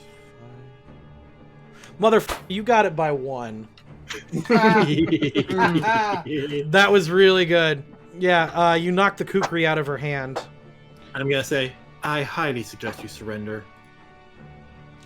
She says, I'll get you! Pseudo is out cold. Zerdan, it's your turn. Realizing that there's something off about this person being crazy about Pseudo. Because no one in their right mind would be. Tell you what, if we stop fighting right now, I will hand you Pseudo's diary if we can agree to not kill each other right now, and you escorting us through this trap infested fort. Sound good? As I roll linguistics? No! Wait. Yeah, you can roll it, though. Yeah. Dang, I was going for a 27. 6. I'm gonna just say no. She... Okay, then I'll proceed to bonk the horny out with a sap. Make an attack roll. You're gonna sap the simp. Subdual damage for 4. Bonk. You horny bonk her. Regrettably, she's You still sap horny. the simp. She's still horny. Well, let's subdual, so if she gets dropped to 0 HP, then she's unconscious. Okay. Amiko draws her rapier and then charges forward. Seeing as how you're trying to do like subdual damage, she'll follow up on it, and she'll hit her with like a shoulder tackle. Pommel strike. Pommel strike, yeah. So roll the mithril. Roll the Or roll the mithril, rapier? but roll the mithril, but she just basically won't get her own inspire courage. All right. That got her. Yep. So another 4 non-lethal. And 5 specifically, actually. oh, I thought we were adding that to the damage as well. Okay. Oh no, you can add it to the damage, just not to the hit. All right. Yep. Lyrie's up next. Oh my god. You really want to keep going? Oh. She'll clap her hands. Two attacks of opportunity. Okay. Sap. Bonk, bonk. Let me just She gets think. bonked. She gets bonked. All right, well, never mind. And then she'll use Primal Blast to do it as a swift action. So she'll take Damn. 4 horny damage. 8. With her Primal Blast, she casts Invisibility. Oh. That works. Technically, yeah. You can Well, cast any spell as a swift action. Mm-hmm. Okay. Right, and we already used the attack of opportunity earlier. Yep. It wouldn't work on Primal Blast anyway. Yeah, you Not cannot. swift action. Yeah, swift action spells don't provoke. The Yith Hound will attack Bella. 13 does not hit you, I believe. Nope, not even while raging. Nope. Brandrua, you're up. I guess we'll do a 5-foot shimmy over this way. You have shimmied your way out of the grease. And then we'll just go magic missile on the hound. You slain the floating hot dog. Yay! It has been slain. Heck, any chance you can do something about her invisibility? No, you think very highly of me. But What a I'm shot to sure ask. that you will just be able to sense her out and shoot her anyway. I give once more the help action. All right, so Uxio, you've got the help action next round. Bella, you are up though. All right. Now, where the are you? Bella's going to try and look around to see if she can spot her, or did Bella know she's still in the same place? Yeah, because like she would have to go through one of the doors and then push past someone. yeah, we do would a say do a movement. perception check.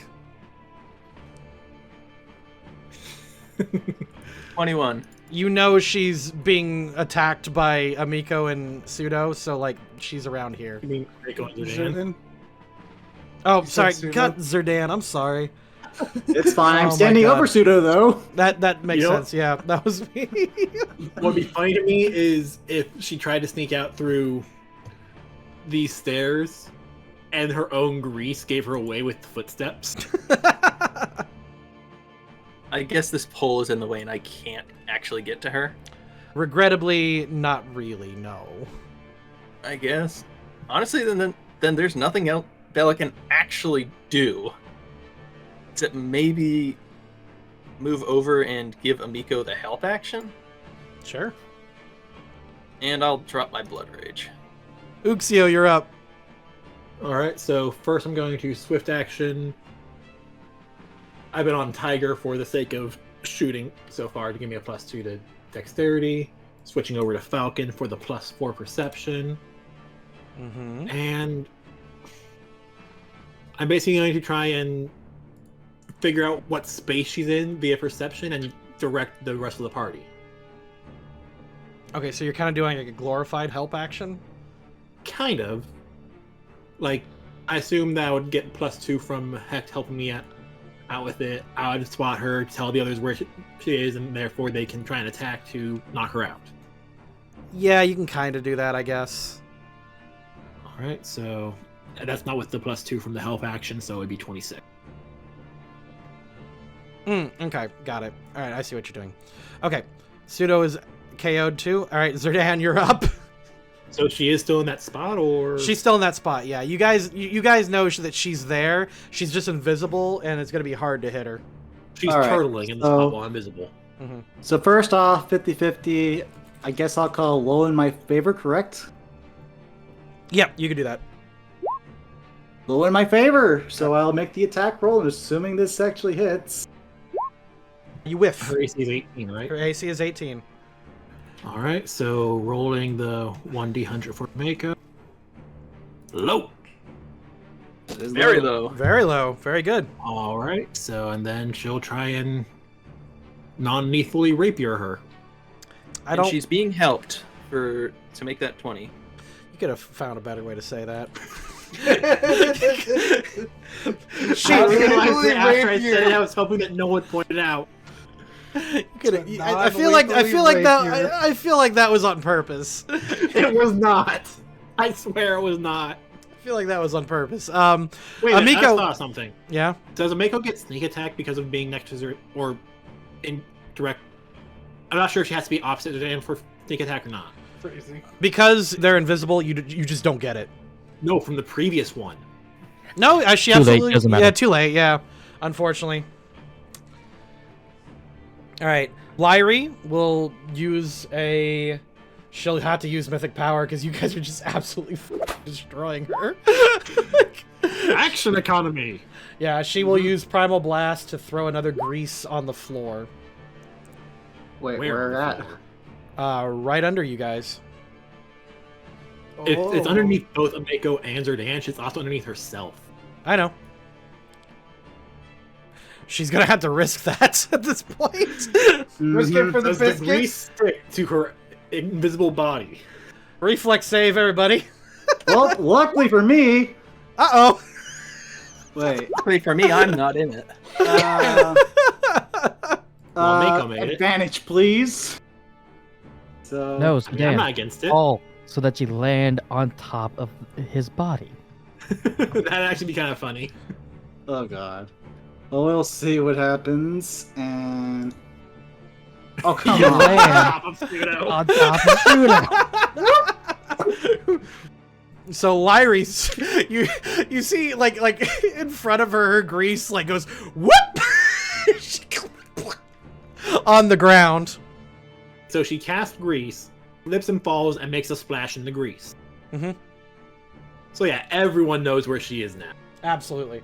She has still got her standard and her move action, so she's going to, I think, just crawl on her belly.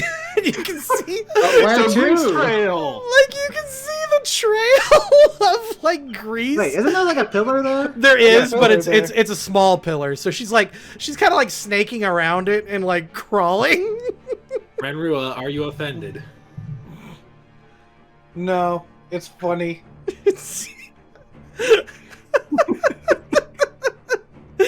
The Hound is dead. Why am I worried? Why do I sit still there? It was a summon. Ranrua, you're up. I can get to her by going around the grease. So I'll get to that. Are you going to try and tail grapple the grease lady? Yes. Hold up. All right, you know what? Go for it. Alright. I know it's gonna be harder to grab her because she's covered in grease, but Also I gotta make it worth it. Also... Yes. Also invisible. Also invisible. That doesn't work. That's an 8. You reach out with your tail, and you do grab her, and you snake around the lady who's trying to snake around, and you squeeze as tight as you can. However, she's covered in grease, and she goes phew! Into the other grease. Into the other grease. Oh, I mean, if she doesn't hit her head, I'd be quite surprised. Actually, she'll probably, like, since you're squeezing like that, she would probably go phew! Like right there, slam into the wall, and take tail damage. 5. She slams into the wall and then passes out. So the grease is gone because you're unconscious. And the grease is gone, yes. Technically, you did not do enough damage to KO her, but that was so funny that I'm letting it go. Zidane, make sure that he doesn't die. Good point. I go check Pseudo's pulse. Alright. You check. He is quite sturdy. He's unconscious and has 2 arrows in his knees. But he will live. Amiko kneels down and takes out some rope and starts wrapping him. She goes, Deputy. She goes, Deputy, do you have Manacles. Chink. All right. I suggest the manacles for her. Runelord will get her rope and start tying up this other girl. Amiko looks over at you, kind of handling Lyrie, and just kind of goes, all right, I didn't know I was into that, but all right. Always be prepared. Good to know. Except she does the sexy rope tying on. I know exactly. No one thought for a second you wouldn't. Not one person didn't think that this was going to be a shibari. Like, that's the only way Ranrua knows how to tie people up. She doesn't know. Like, Ranrua, do a sailor's knot, and then like the boat is like tied up, like all porny. Oh, no. And Ranrua comes back. That's the only one I knew.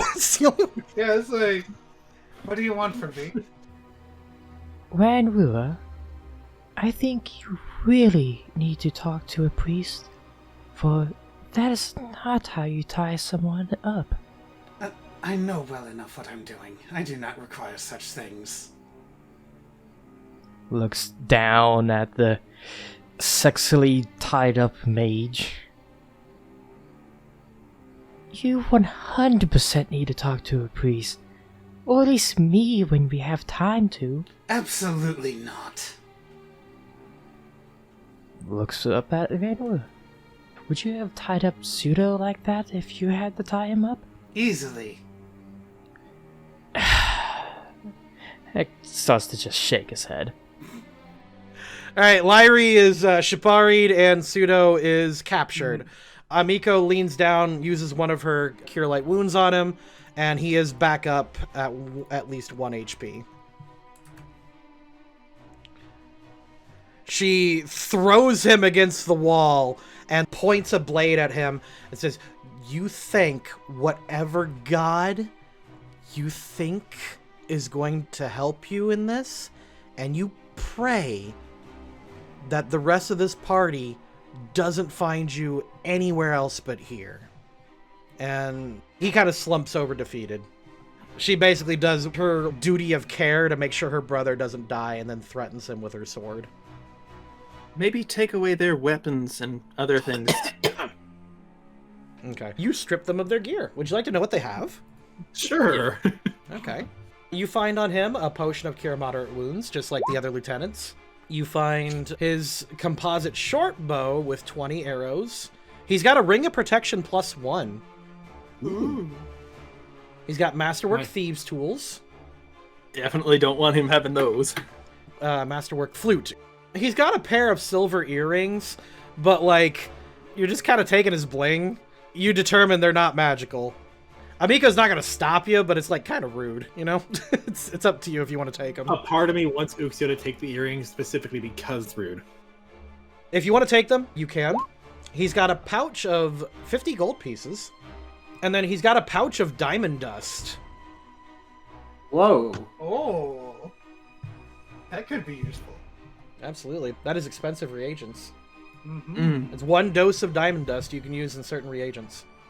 How much is it worth exactly? According to the wiki, you can sell it for 12 gold pieces. Alright. We'll keep this for later. A surprise tool. It's a surprise tool for later. All right. That's a magic ring. That's going to be useful to someone right now. Yep.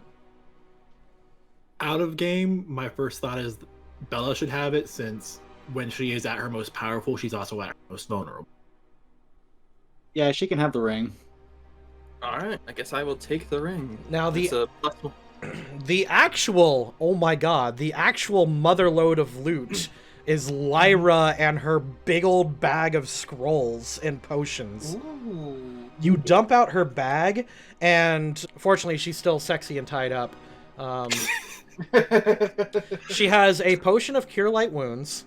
By the way, Lyra is the type of girl who meticulously labels her stuff, so you know exactly what all this is as you get it.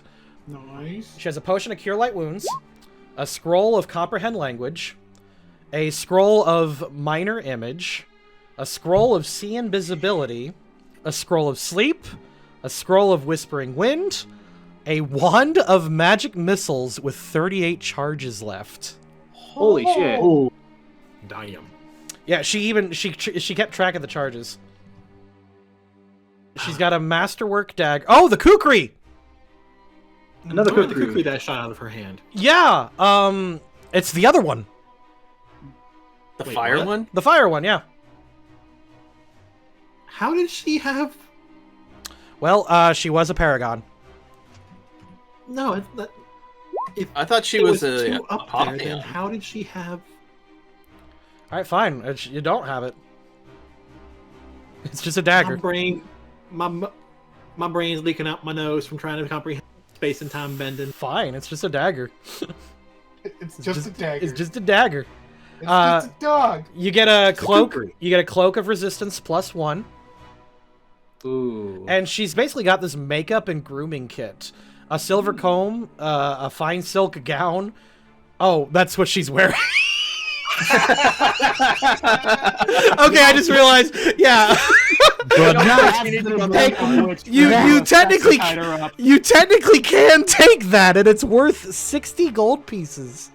Damn. Let's see, the silver comb, she has an ever-burning torch, a small patch. Ooh. She has, yeah, and the small makeup kit is worth 50 gold pieces. Ooh. Makeup kit with silver comb. Take yoinking that. And then she has 3 platinum pieces and 278 gold pieces on her person. Holy shit. Yeah, Go she ahead. also has a good spell book of everything that she had prepared. I don't know if the spell book is useful to any of you. Actually, I could probably translate those into formulas for my formula book. Okay. If Really? applicable. Yes. Either way, though, you Yeah. guys are in the room, and you notice that no traps have been sprung. So he was lying. Yeah, I noticed that. She got thunder down under. Hell yes. Yes, she does. That's funny. Wait, was chat able to see the picture? Yeah, I showed them. Okay. Yeah, I got her. She's cute. Mm-hmm. All right. So what you doing now? At this Well- point, I think we're gonna try to go on ahead to deal with the boss, right, Nualia? I think we're set to move forward. Mm-hmm. All right. And Let's until go. You have the scrolls and the wand, right, Ranura? I did not note all of those as gear items, but yes, I will.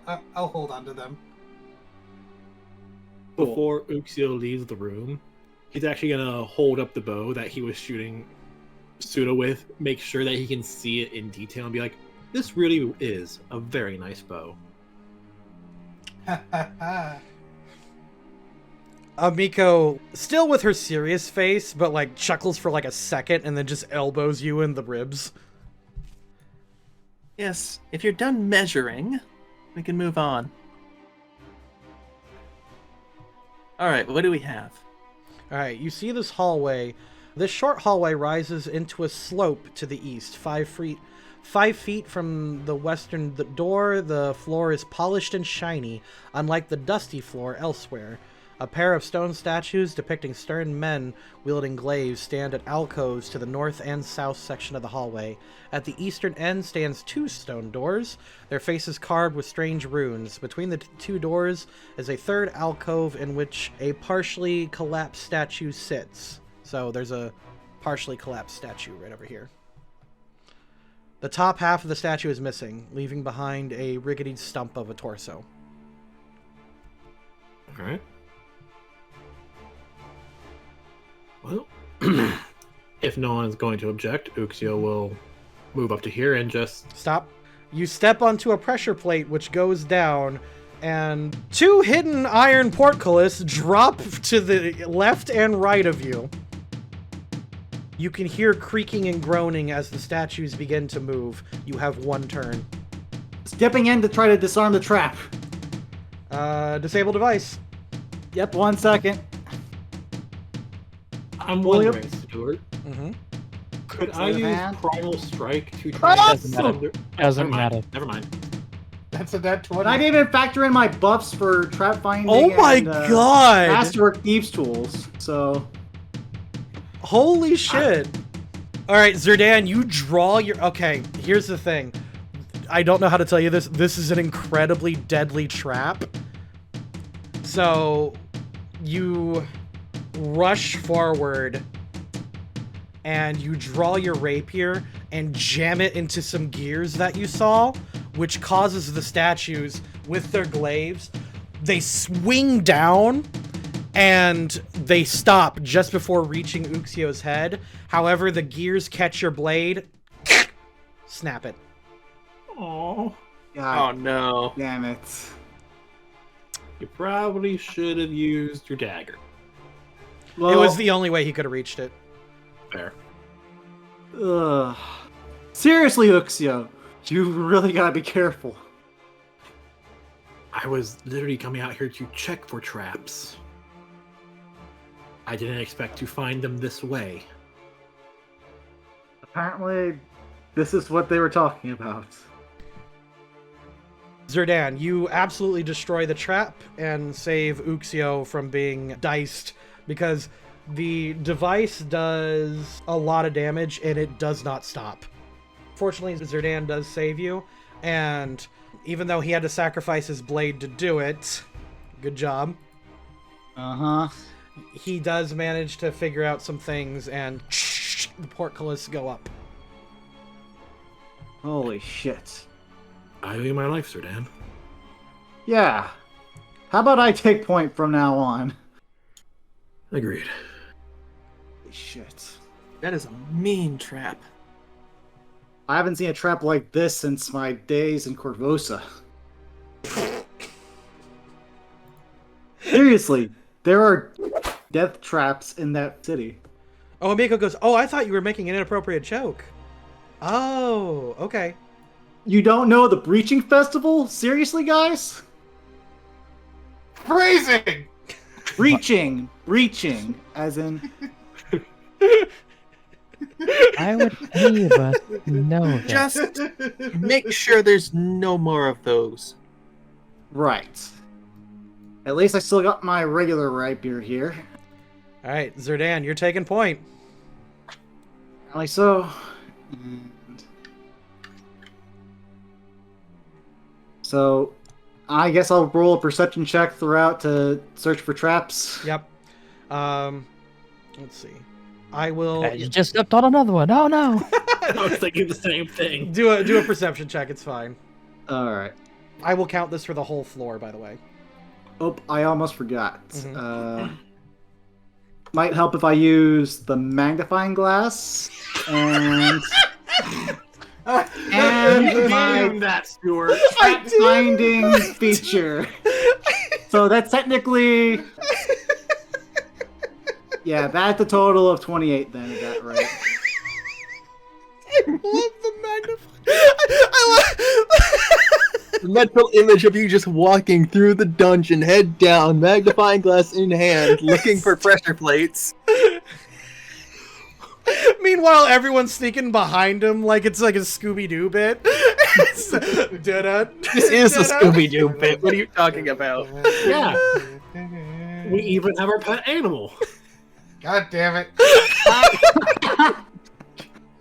I'm sorry, I couldn't resist. Ruby, Ruby, and Rua. So that would make Zerdanus Fred. That would make Uxio Shaggy, and then me and Hecht are between Daphne and Belma. I think Hecht might be. I know. It's, Bella. it's just every time I hear ArtofWar say I will use my magnifying glass, I forget that it exists. It's like your grappling hook. It's like your grappling hook. Oh my god. All right, you come forward. So the trapped hallway, the big thing was this trap, obviously. Nualia had another lieutenant that absolutely beefed it when they encountered this. Wow. All right, there's a room to the north. And this room to the north is ornate and decorative. And then the door to the south just seems to lead to other places. What would you like to do? Since Samego just got out of the room, Arno's gonna get real up close to Pseudo and say, "You failed to do as your sister requires. Next time I see you, your life will be forfeit." Whoa. Anyway. Amigo, None of us being do that. mean to me. All right. Ma! All right. So left or right, with left being the ornate door. Yep. I'm inclined to think that the ornate door is probably where we need to go. It's All almost right. like there's some sort of level design or something. Oh, shock. Okay. So checking the door, see if it's locked or trapped. Neither door is locked. What about traps? You are confident there is no more traps in this hall. Okay. Well, I'll proceed to press forward through the ornate door as... Okay. You open the That is door to the observation deck. A wide stone ledge of red marble lines the curving walls of this room, which is well lit by 4 burning skulls that sit in each corner.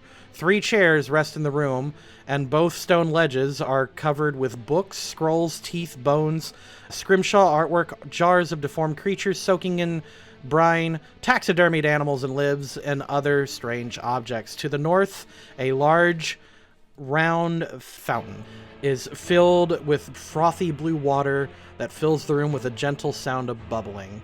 Standing staring at the fountain, you see the back of a beautiful Asamar woman, her silver hair betraying her race, and she slowly turns around with a sick-looking red bastard sword. I wonder who this could be. This is Nualia, everybody. Her face gives no hint of emotion, but her eyes burn with fury. Her left arm transformed into a demonic twisted limb that, on its own, just kind of animates into this fury and desire to tear. I think those are Yith hounds. Yep, you may also go ahead and make a knowledge religion check. All right. Well, you can tell that she has been marked with the Mark of Lamashtu, which will give her a bonus, but essentially the scarred belly is one of their signs, because in their religion, when a monster is born, it claws its way out of the woman. So those are her kids. You We think don't they're know. summons. We don't know. I hope they're But- summons. But she sees me, apparently, correct? Yeah, she turns around and she gazes at you, and she looks at you and goes, "Oh, you're the one that Mother told me about." Wait. How would she tell you about me? Like, I'm not anyone special. I'm her faithful servant. Of course, Mother would tell me. And Right. I'm assuming Uxio can hear this, and he just looks back to the others like, "Oh, she really is crazy." says, "I have been needing a certain number of sacrifices to unlock the final aspect of my power." As her demonic hand twirls a potion. "You aren't my primary target, but I think you'll do." As her lips crack into a smile. Okay. I think we know who the I'm actual sure- intended target is. There's a few I'm people in here it could be. Yeah, there's like 3 of them. At least. Okay. Funnily enough, I think all of the ladies in the party could potentially be the primary target. Yeah, guys, That's guys. you know what I was referring to. I was referring to those with mythic power. I think I know exactly who it is, and you're not gonna believe me, but it's Orc. Ulrich, It's Auric! God damn. I mean, I don't think I can be able to pull that off, but call me cliche if you will, but I don't suppose you would tell a dying man why you're doing all this, as I feign linguistics. Sure, okay. Why? Why, you What? ask? She takes a step forward, like you could feel her mythic power flow outside of the room. Everybody, you could tell that the final boss is here. Like, why, you ask? It's that whole damn town. Them and their stupid backwater ways. They made me their pet, their freak. And the one man who treated me like I wanted used me and left me. And now you're all going to pay. And I... Wait, you're... Shut up! Shut up! And now you're all Villain going is to... monologuing! Villain is monologuing! And now you're all going to pay, and I'm finally going to get rid of this accursed bloodline. So you're saying the previous father of the cathedral did this? I'm saying it doesn't matter.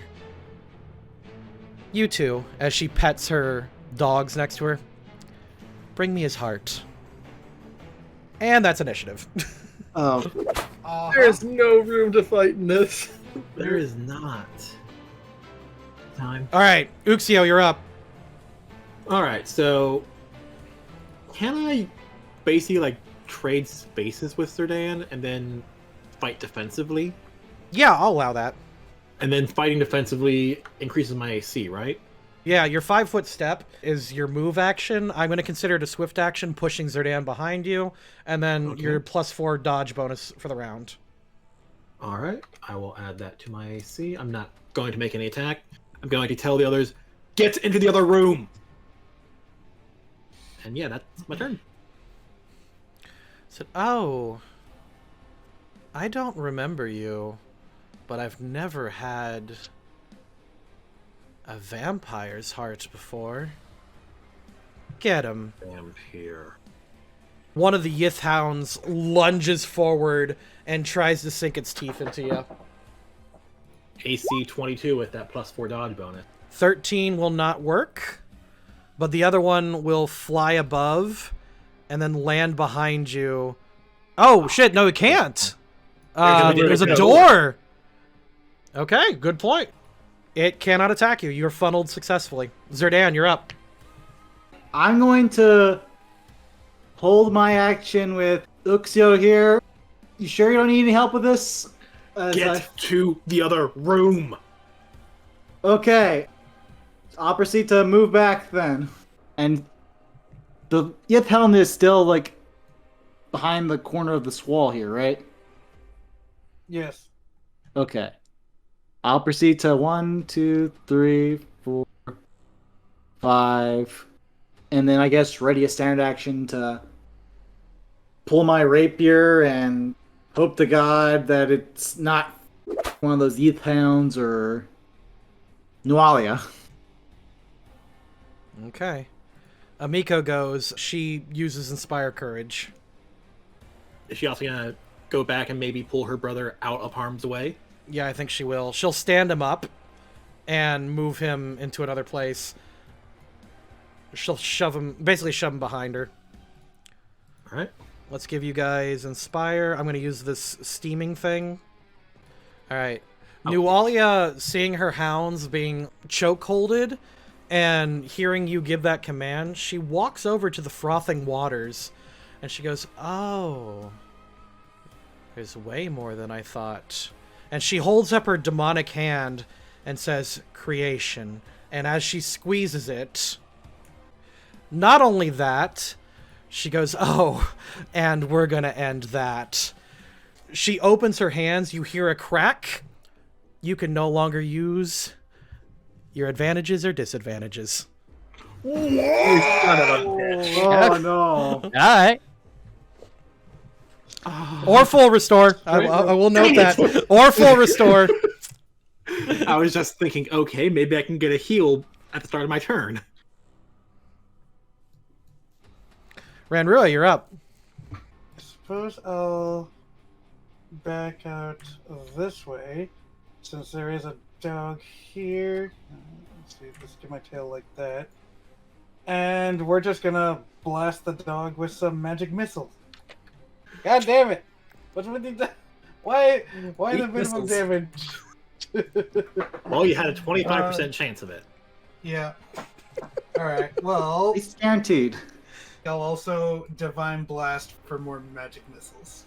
Okay. Pew, pew, pew, pew. Yep. Oh, wait, your damage goes up by 1, too. We should count that.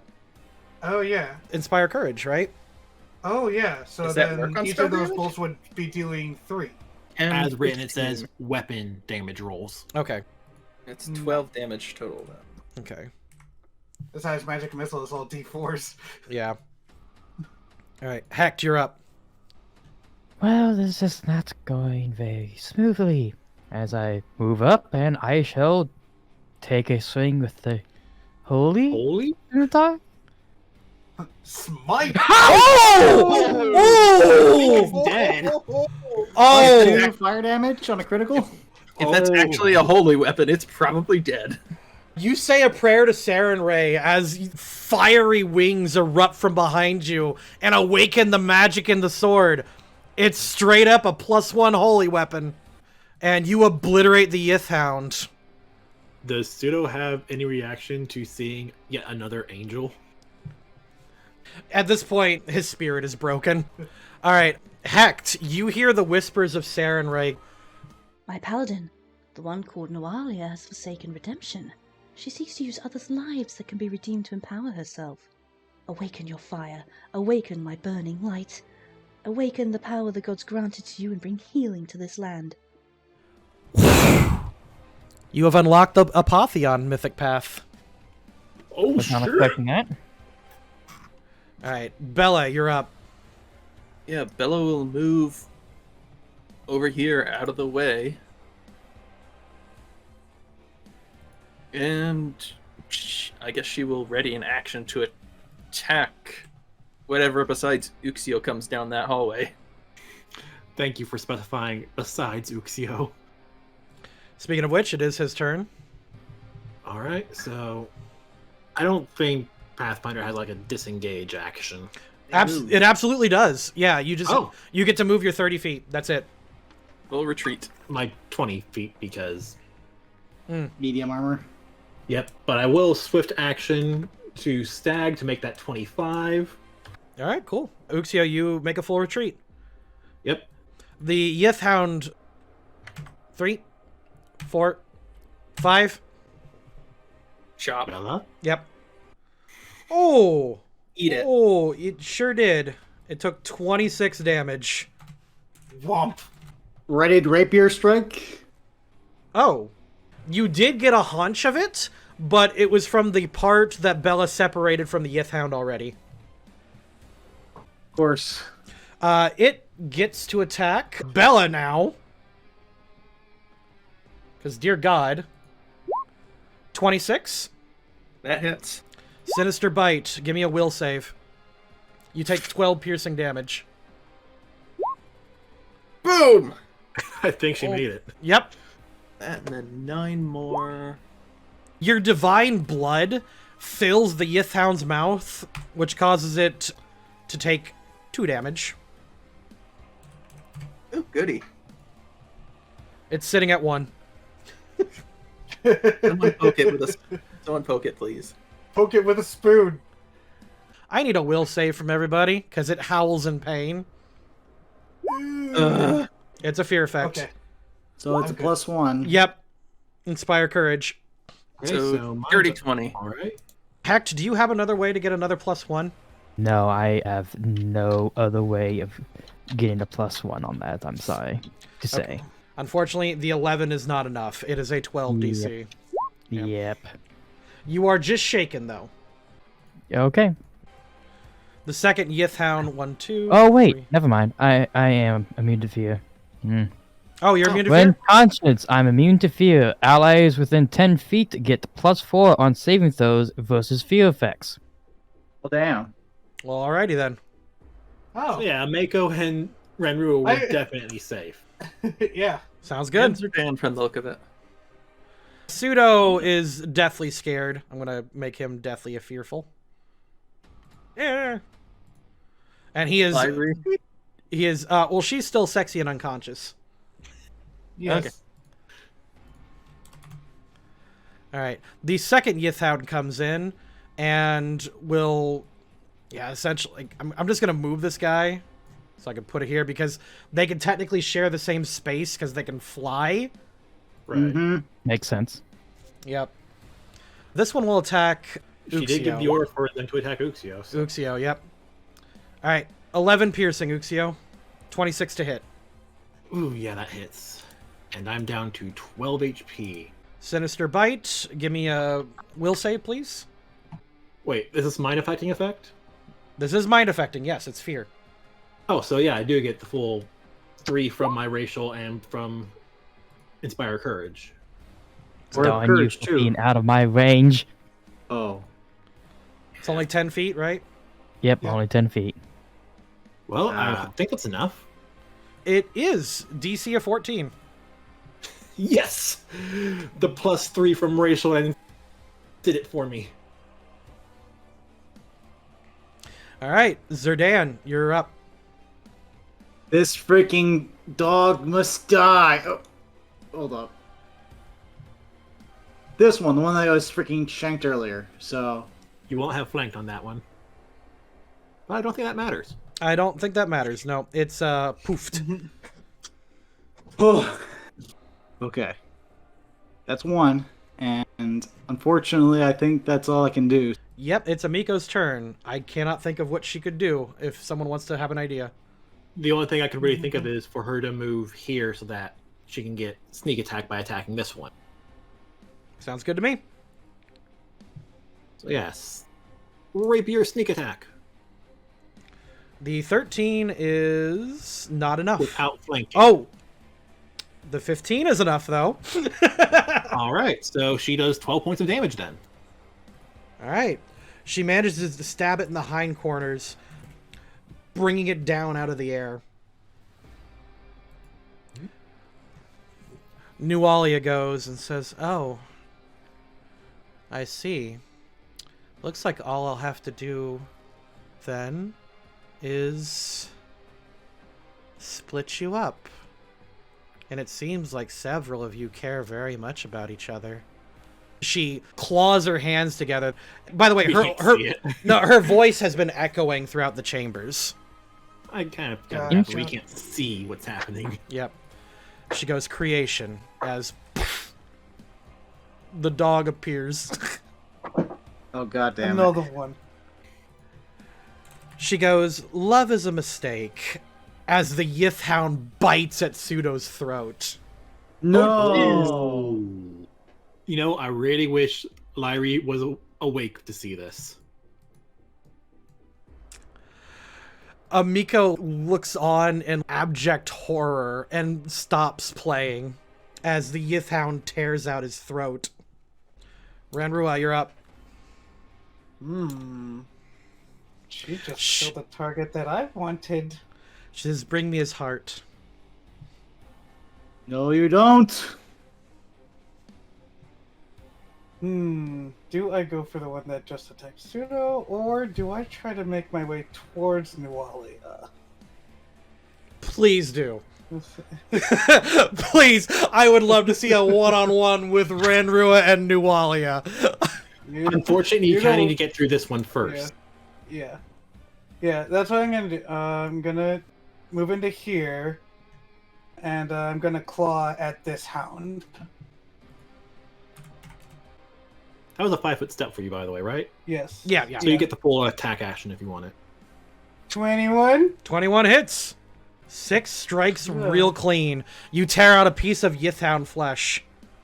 All right. Second attack from my claw. Oh.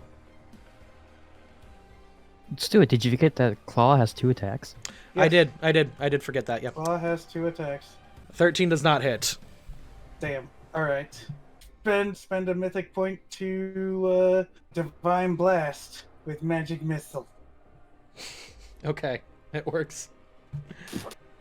Are you going to keep on targeting the one in front of you, or are you going to target there? Yeah, I'm still targeting the one in front of me. It doesn't kill it, but it brings it down hard. You feel like just a little bit more will do it. Yeah. Tap it, Bella. It is Hex's turn, however. All right. Oh boy, it's my turn, and I have a nice pupper right next to me that kind of needs to go away. With your holy weapon. With my holy weapon. Let's see if my holy weapon even hits, though. Hit! 16. It does. Awesome. And you get D6 you get an additional 2d6 for holy. Ooh. 2d6, you say? Mm-hmm. 8. Nice. Ooh. So 13. And because I have literally nothing else I can do... Enter. I mean, I can think of one thing you could have done beforehand, but... I have nothing else I can do. I mean, you can, let's see, you're a Pothian? Depends on what you want to take. Did you want to take, I have nothing else I can do for now, Stuart. Fine. Alright, Hex's turn is Honestly, over. I was just thinking, like, Divine Smite. You have more than one of those, don't you? No, not really. I imagine she wanted to save him for... Nualia. Yeah. Gotcha. Bella, you're up. Blood Rage. Okay. You are raging.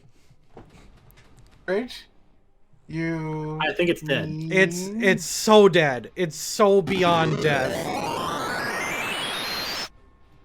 Oh my god. Alright. However, I will say, since Amiko stopped playing, Inspire Courage No is gone. Inspire Courage. Yeah. Okay. Oh, Yeah. okay. Well, I also want to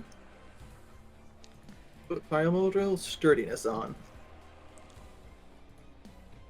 I wish I had something like that. I should have taken that one. Alright, poof, it's gone. Alright, my turn. Alright, and let's see, you said the healing that my food bonus that I get when I Blood Rage also stacks with that healing? Yeah, it's a cooking bonus, not a mythic bonus. Alright, so that means I would heal 6. Yeah. Alright. Double check something real quick. Here. She's gonna wait before she charges in. Yeah, I think I'm gonna stop here. Okay. Uxio, you're up, man. Alright, so Uxio didn't care that much about Pseudo, but he sees how heartbroken Ameko is, and his personal deadly sin is activated. He is feeling wrathful. He's not going to be a complete idiot, but he is going to move back to here. And then I'm going to, because I believe I can down a potion as an action, right? You can. Yeah, I'm going to use one of the potions of Inflict Light Wound. Because I'm at 11 out of 30 something. Alrighty. How much does that heal again? Let's give it 1d8 plus 3. Wait, what? That's I'm 83. what? 83 sided die. 1d8. 1d8. That's I forgot.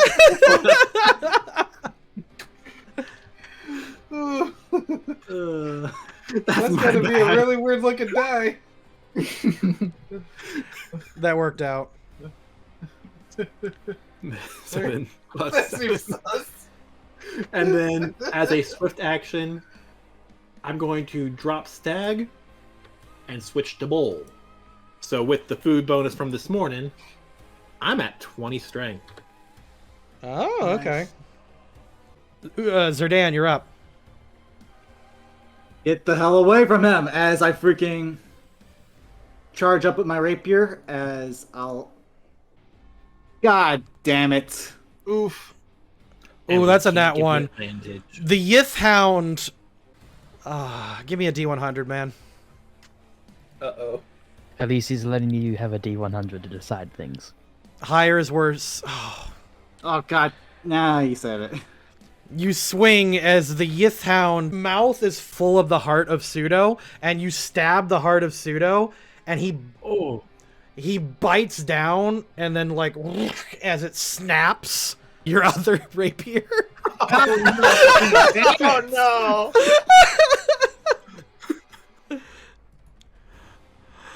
Amiko shrieks as she screams, "Pseudo!"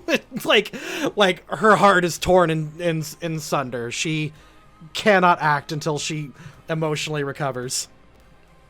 Would that require a will save or? Yep, on the next turn. All right. Nualia says, "Come here, boy." She snaps her fingers, and the Yith Hound disappears next to her. And she goes, "Also, by the way, creation." Come the She just keeps doing it. She's basically doing the sin spawn thing. Mm-hmm. She holds out her hand as the Yith Hound drops the pieces of Pseudo's heart and Zerdan's blade. Half a rapier. And half a rapier. And Nualia holds the heart in her demonic hand as she rests her blade against her hip and she pets the dog. Good boy. And she'll spend her action squeezing the blood of the heart into the potion vial. The Yith Hounds will go. Since the one dropped the heart and basically helped her finish her potion, I'm not going to move this one. All right. Makes sense. worse. This Yith Hound, however, appears and Renew his tail. Renew his tail. it's actually going to attack Hecht. Hecht is the most dangerous right now. What? No. Yeah, he has a holy weapon. Hecht is way dangerous. Like, Nualia doesn't even, I don't think Nualia wants to fight you. Well, 19 hits you. Yeah, 19 will hit most people in this party. Okay, you take 7 piercing. I mean, Okay. there was a turn where it wouldn't hit me. You are immune to fear, correct? Yes, I am. Alright, so that shit does nothing to you. Down to 25. Alright, my combat maneuver, it does not trip you. Ranrua, you're up. Ranra is going to put her hand on Ameko's shoulder and whisper to her, "Take your vengeance, then free yourself from your familial bonds." And then she will move towards the room with the Nualia. Okay.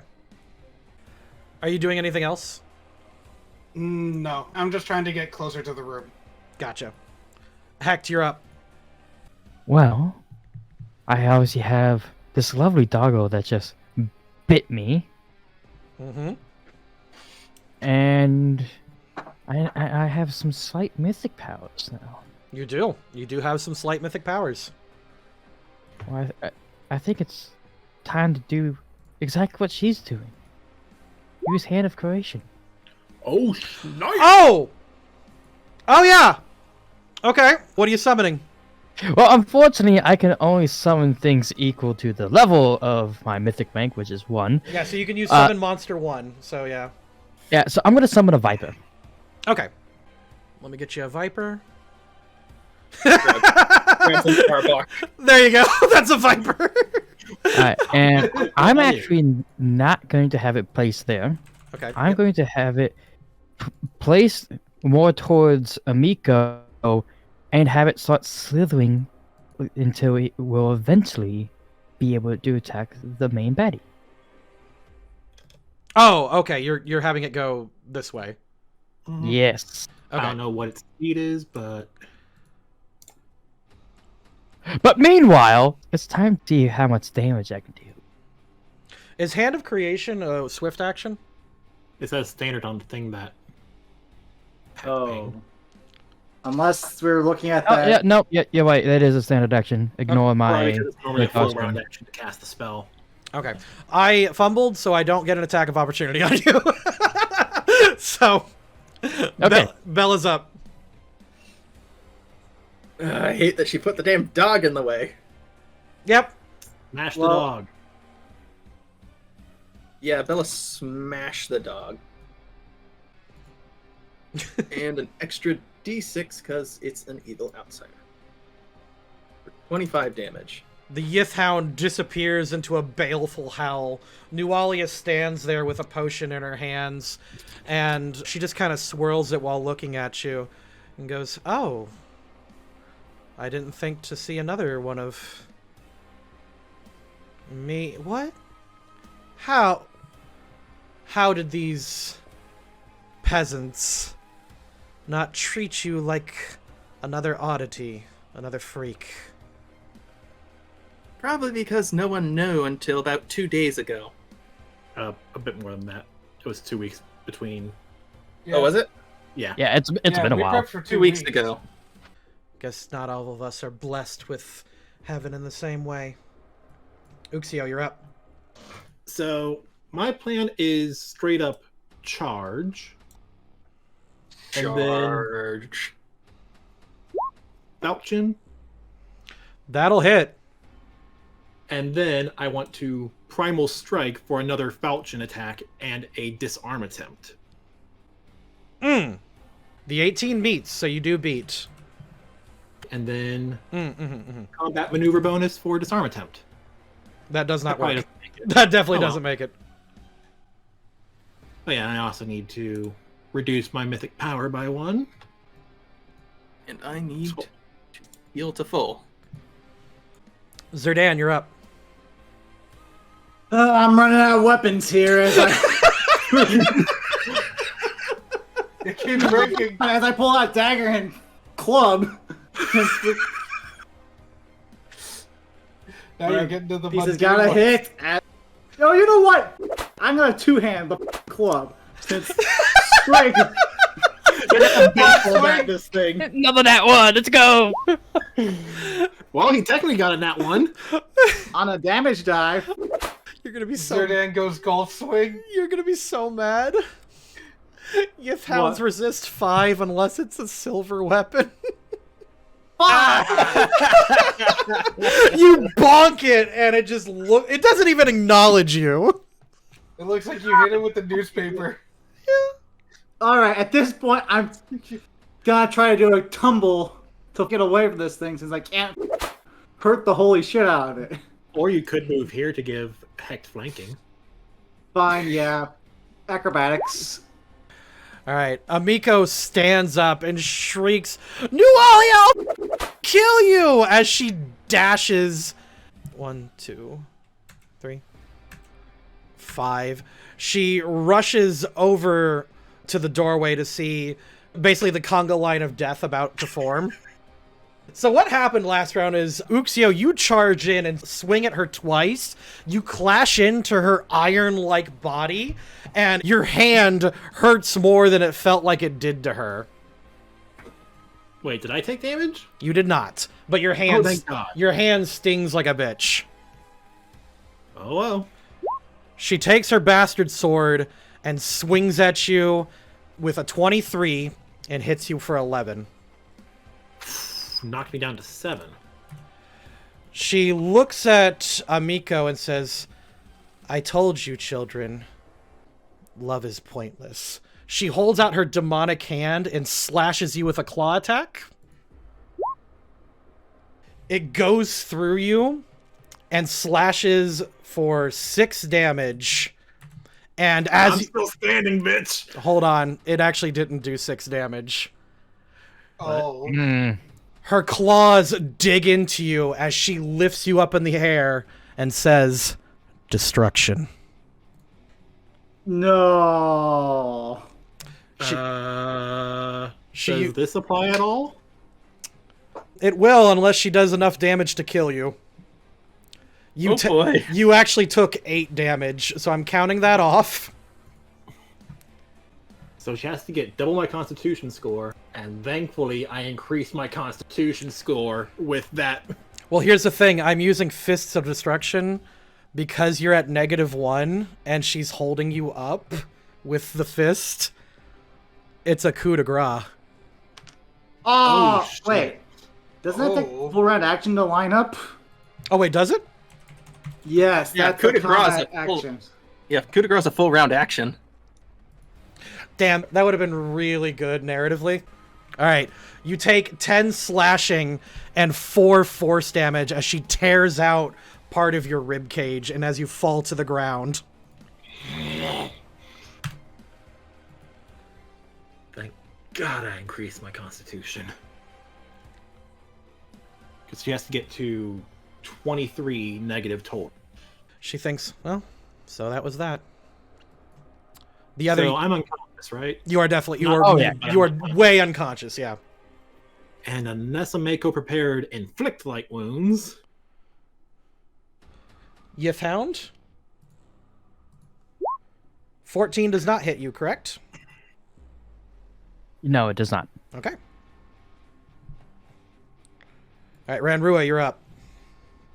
Okay. However, Amiko does shriek at Uxio going down now, and it looks like she just ripped out your heart. Alright, well, I am able to get into this space. And I'm gonna get in and I'm gonna start blasting. I'm gonna stop blasting. I'm gonna I'm stop. gonna start blasting. Okay, you, right here though. Yeah. You do know that Okay. she'll get attack of opportunity on you. So unless I'm like right here or something. Correct. Yeah. That's Okay. a bookshelf. I mean, snakes it can get is? on top of bookshelves. Give me a climb check or an athletics or Okay. athletics. Yeah. There's That's good 20. climb check. That's a good climb check. okay. I get it. So I get up onto the shelf and start blasting. And another divine blast for 2 more missiles. You're really liking Divine Blast. I'm glad. Yeah, I mean, what else am I gonna do? I only for 5 more damage. Okay, my bad. And -5. Okay. Hacked, you're up. Well, my Viper is just going to get a bit closer. And here's a funny thing about Vipers. For some reason, once per day, as a swift action, they have Smite Evil/Good. Huh? What? If you go to the Summon Creature Viper page, it has, since obviously I would do it as a Celestial version. It does. Uh-huh. What? It has Smite Evil. Okay. What? Smite, but it will do. What is this campaign? Some of the best nonsense. Okay. Yeah. Okay, that works. Alright, just gotta get that Viper in there. She's smited.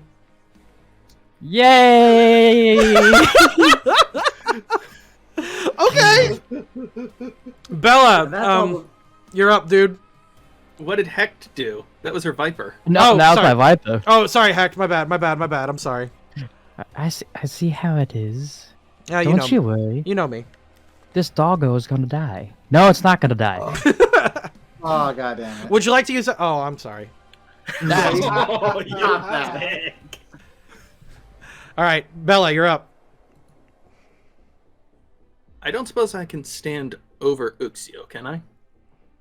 You've done it with other bodies. If not, I can move somewhere else. Yeah, it'll be in athletics or acrobatics. It's basically a tumble check. Just to get here. Yeah. Oh think god. I Yep. Oh boy. Come here, bitch! Oh, Oh, she snap. catches it with her. I will surge to make that hit. Okay. So, a d6 on my to hit. 21. Yeah, you got it. Are you primal striking? I don't have Primal Strike. She You doesn't. reacted dirty. too soon, Stuart. You reacted too soon. I did. Oh, She tries to block it with her hand. oh my god. Okay, no, this is gonna be so cool. Okay, so she blocks the oncoming attack with her demonic hand, and she smiles cockily as she channels energy, but then you channel energy right back and cause that demonic arm to explode as she is showered with divine righteousness. Uxio, well, you're down, unfortunately. Yeah, at least I'm stable. Huh? At least I'm stable. At least you're stable. Zerdan, you're up. Oh god, freaking damn it. As I freaking... Hey, look over here! As I freaking poke at the freaking thing, like trying to give... freaking Try to heck distract another... All right, you can do? Yes. Roll intimidate to like draw aggro. Alright, here goes nothing. Wait. Wouldn't that be linguistics? I'm assuming it understood what I was saying! Or sure, I can talk an abyssal. Let's see if it understands that shit. No. No! Well, You got that one with a better result. Yeah, so... how do we want to do this? the Yithound turns around and laughs at you. But it's distracted. Sure. Need another at least, I hope. Amiko runs forward with her rapier, full charge, full blast, full rage, as she leaps over Uxio.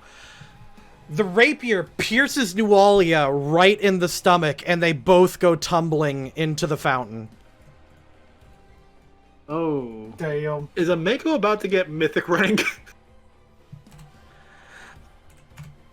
Nualia, now bleeding and at 2 hit points, laughs and spits up blood. Stupid. She chugs the potion and gains her 3rd mythic rank. Oh no. Does that eat her action? Yes, but she is at full HP.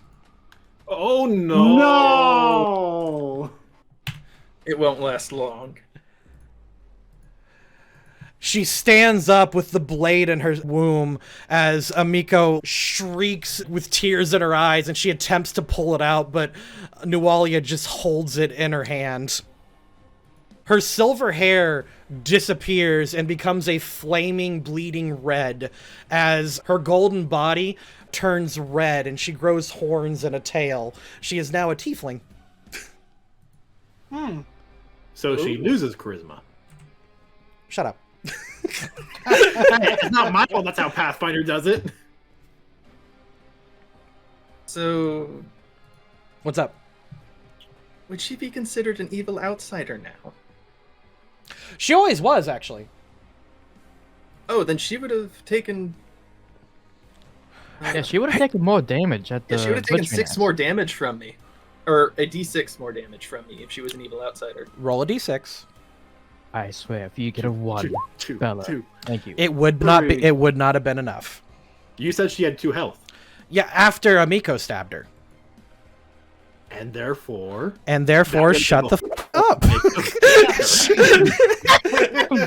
It's a Stuarts campaign. This is also Bella totally forgot her die, and we are like 5 turns ahead. Holy shit. In fairness, you said she was an ASMR. I did. How would I know? Well, ASMR are outsiders. They're just negative.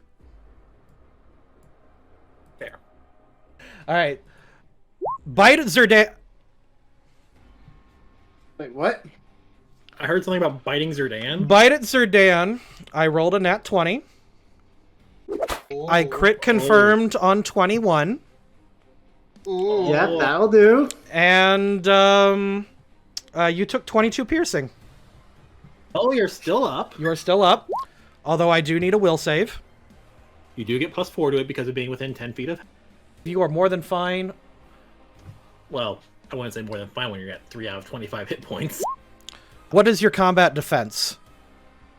Looks like 17. Yeah, 17. I rolled a so 17 not bad. on. I rolled a 17 on Trip. God damn it. Fortunately, he does not have knockdown or whatever the follow-up is to it, so you're fine. But you are knocked on your back. Prone. Yep. Ranrua, you're up.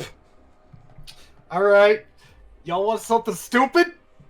How stupid. All right, so Rodrigo's gonna go around the bookshelf here, and then leap onto Nualia. Oh,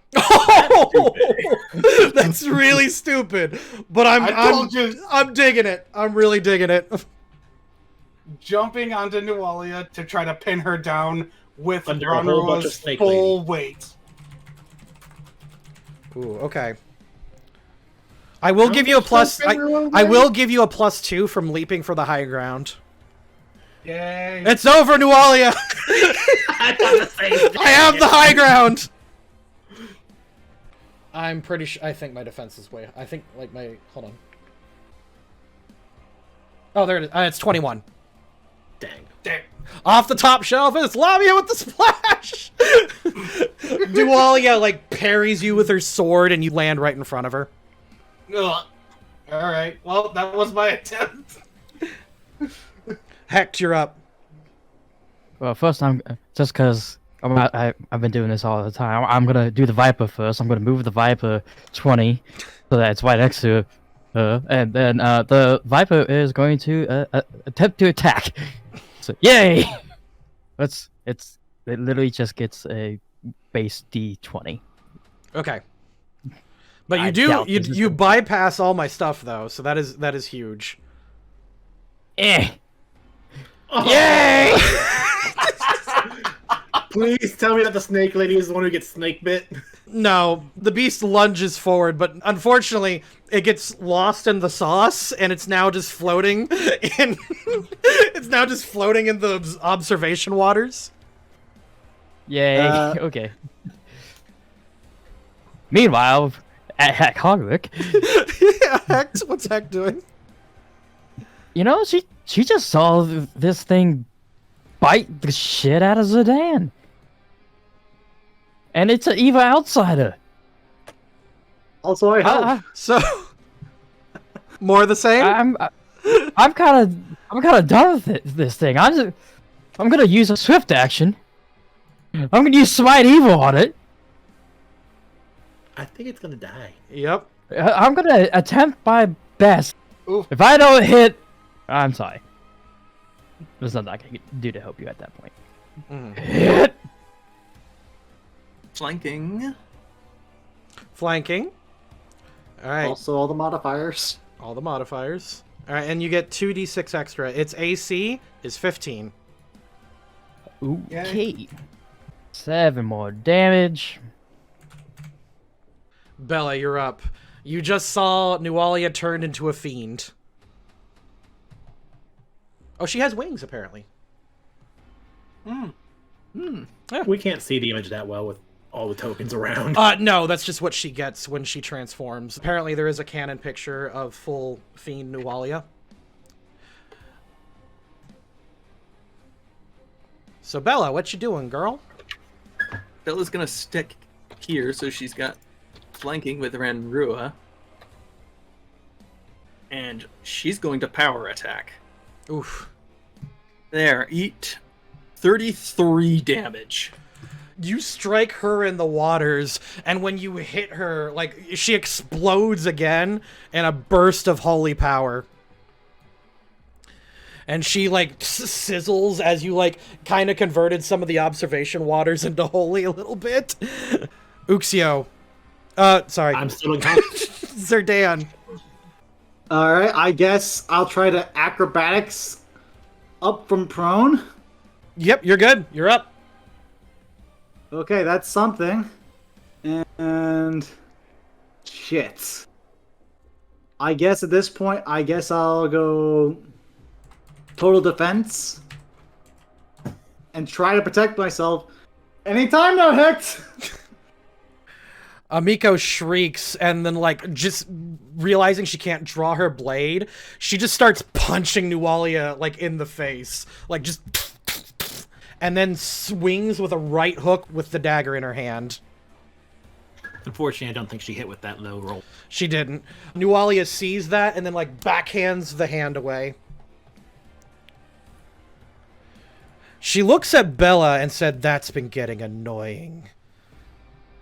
Good. She holds out 2 fingers and says, "Destruction." And I'm going to need a fortitude saving throw because she didn't use mythic power for that. Fortitude save. Oh, no. Will save, excuse me. Ooh, Will that's not save. good. Will save, yeah. Oh, no. Your butcher's axe is subjected to shatter. I had a feeling. With the same 2 fingers that shattered your butcher's axe, she puts it into like a flicking position and hits you in the forehead again and says destruction. 22 hit, Yep. 11 slashing, and 3 force damage. Alright. But I've got my resistance up. So... Nope, she used Hand of Destruction for that. That bypasses damage resistance. okay, so I take 14. Yep. The Yith Hound, seeing Hecht get all mad about Zerdan, like, cackles, takes a 5-foot step, and bites at him again. Oh, it knows what to do. Zerdan, 20 hits you, I believe, correct? Oh, Do you He's have... under total defense. Oh my That's god, all- you are... yeah. It bites your throat, but then you grab its jaws with your bare hands. Your neck starts bleeding, but you take no damage. Holy shit. I thought Smokey was the one with the bare hand. Red Rua, you're up. I think Runra is going to take out the kukri that she got from Lomashtu and swing it at Nualia. So, I don't know if you said it was a +1 weapon or something. It doesn't matter. It does not matter. You stab right into her side as Nualia looks over to see the divine kukri that she's been coveting for the last several weeks. You stab right into her chest as the blade sinks in. It does another d4 cold damage. Oh, nice. So you do 3d4 total. Alright, I'll add 1 more d4. Oh, come That's a on. 1. You guys are whittling her down, I promise. We had her down pretty dang far, but then she got the freaking second stage. Yeah. I'm a sucker for second stage bosses, so I don't know what to tell you. I think Runra would kind of catch her expression at seeing the kukri and say, "Despite all your effort, you were too slow." She whispers, "Mother? Why have you Oh, of course. It's in our doctrine. Survival of the fittest, after all." She starts losing it. Hecht. Viper, go!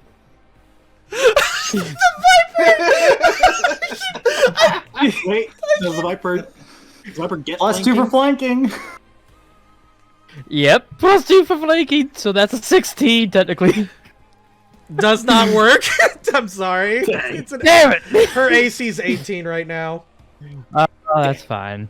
Alright, Hex is going to move into position, and then is going to, once again, swing.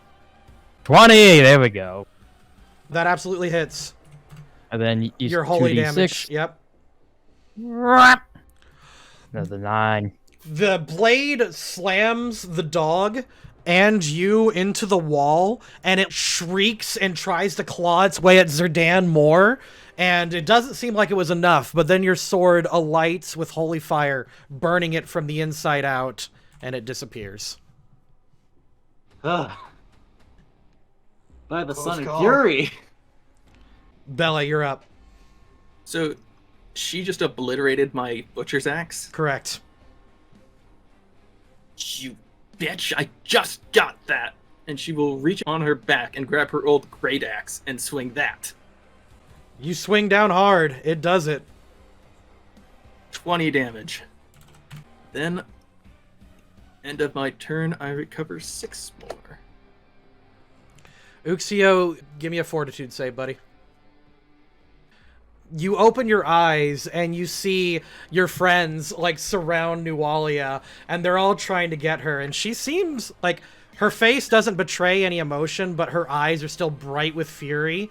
And when you start to like get on your hands and knees to like try to stand up, she looks at you and says, "Impossible." Does this mean I get a turn? You do not. You're going to stand up. I will give you a swift action on a turn soon. Dang, I was hoping I could down my other potion. Nope. Not yet. Zerdan, you're up. Ugh. Alright. As I freaking 1, 2, 3, 4, 5, 6. As I chug one of the moderate potions that freaking orc gave me. You lumber your way through as Hecht like silently watches you. Ugh. This ain't over by a long shot. Amiko attempts another right-left hit combo and eventually resorts to a bite. Go ahead and roll damage for her. Like, just a knife swing. Sneak attack? Yep.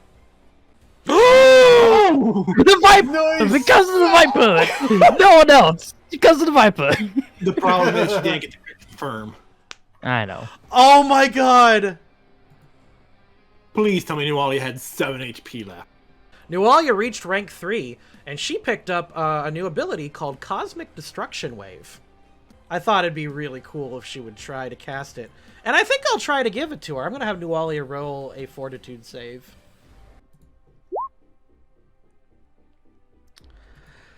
Amiko pierces the other side of her chest and begins to claw her way downwards with the dagger.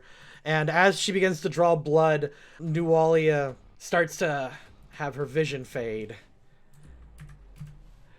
And she goes, "Mother, I'm sorry. I wasn't strong enough." And she holds out her demonic hand into the air and says, "Destruction," as a burst of mythic power emits from her, and Amiko pulls her under the water. Now caught within the mythic waters of the observation room, the two of them dive down as the destruction wave pushes out and strikes the edge of the container. The container fades. You guys are saved, but Amiko takes 21 mythic damage. Combat ends as the observation deck starts filling with frothy waters. Zerdan starts lumbering his way to the to the front of the observation deck, and he sees Zerdan, you need healing! I got potions. I'll be fine. As Zerdan would see Uxio on hands and knees with a whole bunch of blood pouring from his side.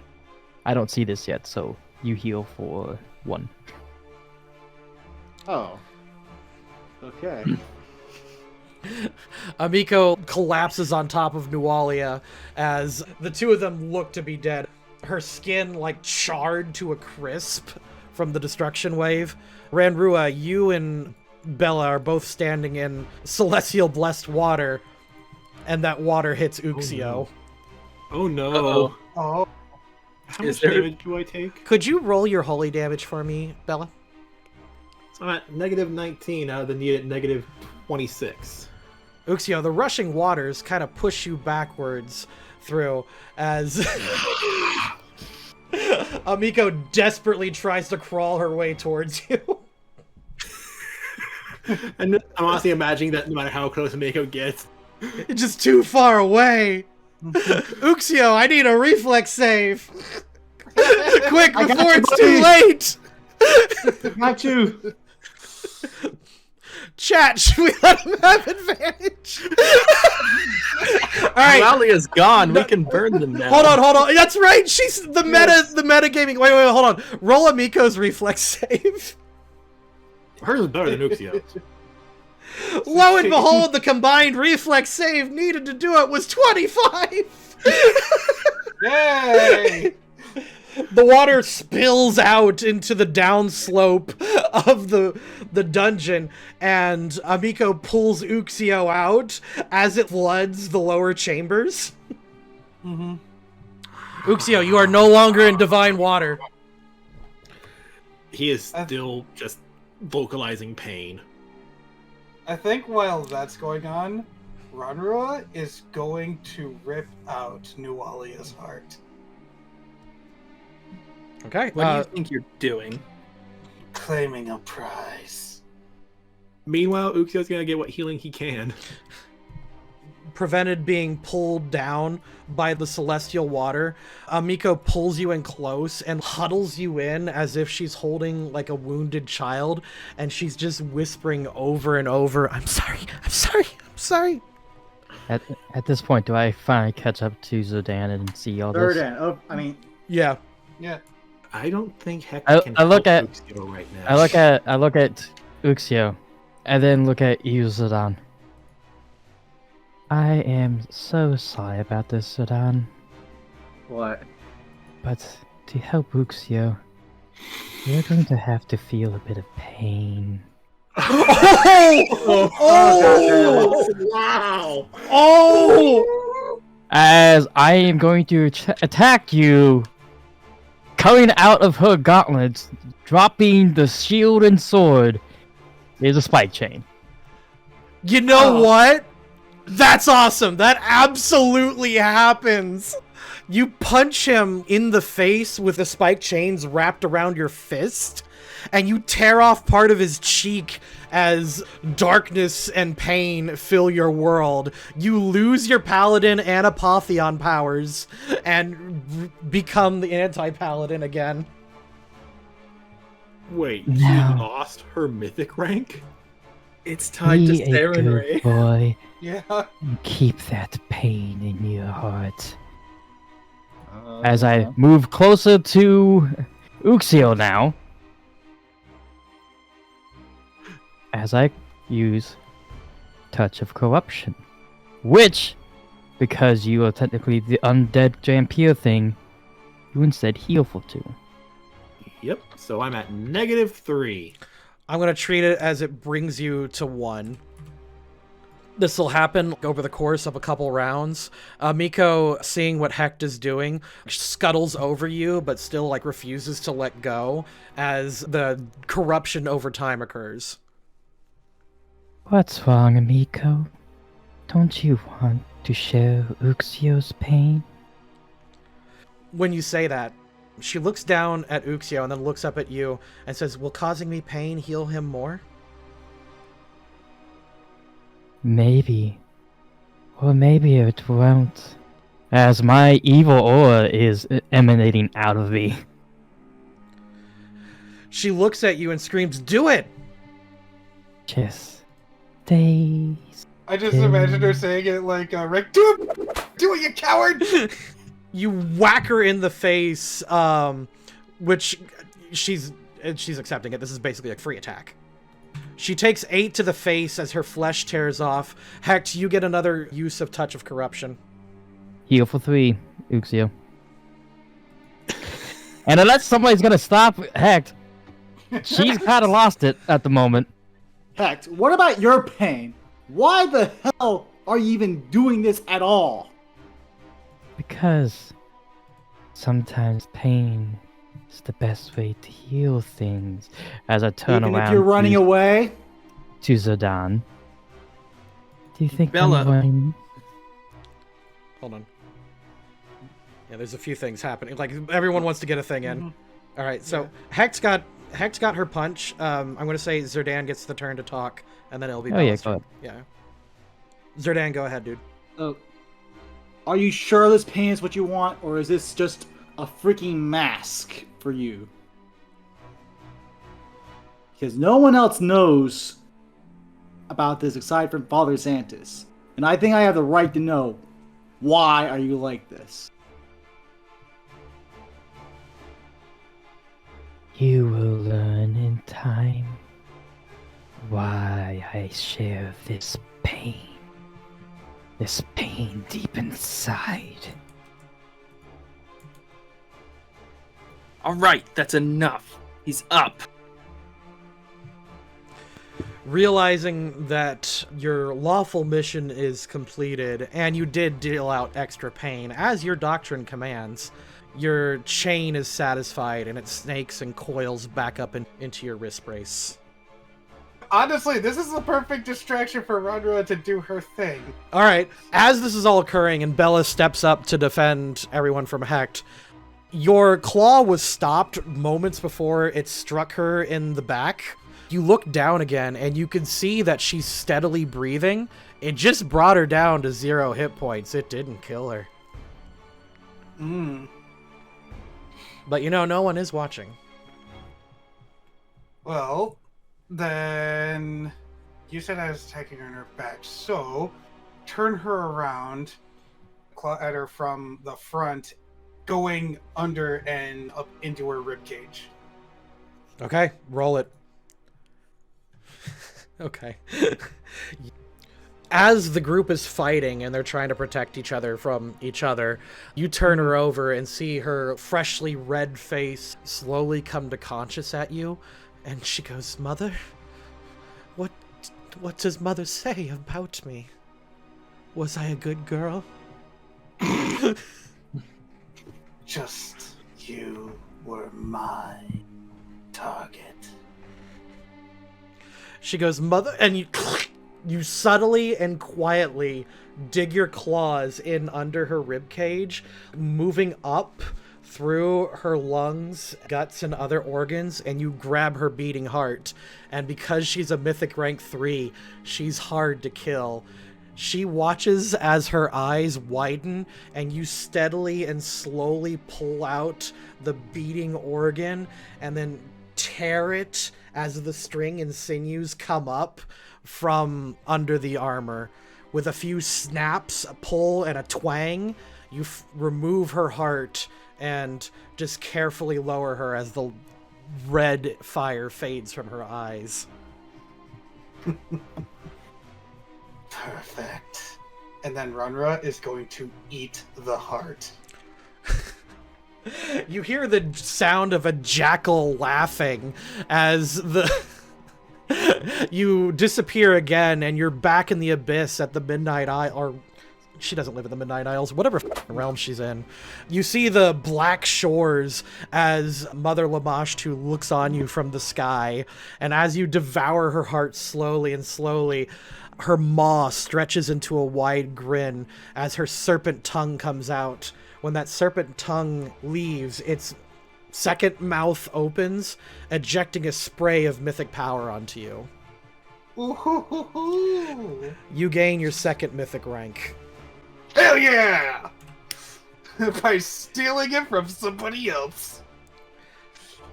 Not only that, you are now level 4. Woo!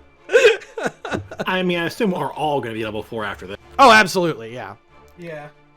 She's just a level 4, slightly faster. Would it be reasonable for Uxio to know about it? Wand of Cure Light Wounds. Yeah. All right, he's actually going to pull it out of, I assume, her belt and use it on her because technically Cure Light Wounds is a spell he can use. Yeah, it would be a D8 plus 3. Or 5, excuse me. D8 plus 5. So yeah, both Ameko and Uxio are at 4 health. You guys lay on the ground together, beaten, bloody, and and barely breathing. Your hands clasp each other as you pull each other close, and before you pass out from exhaustion again, your lips meet.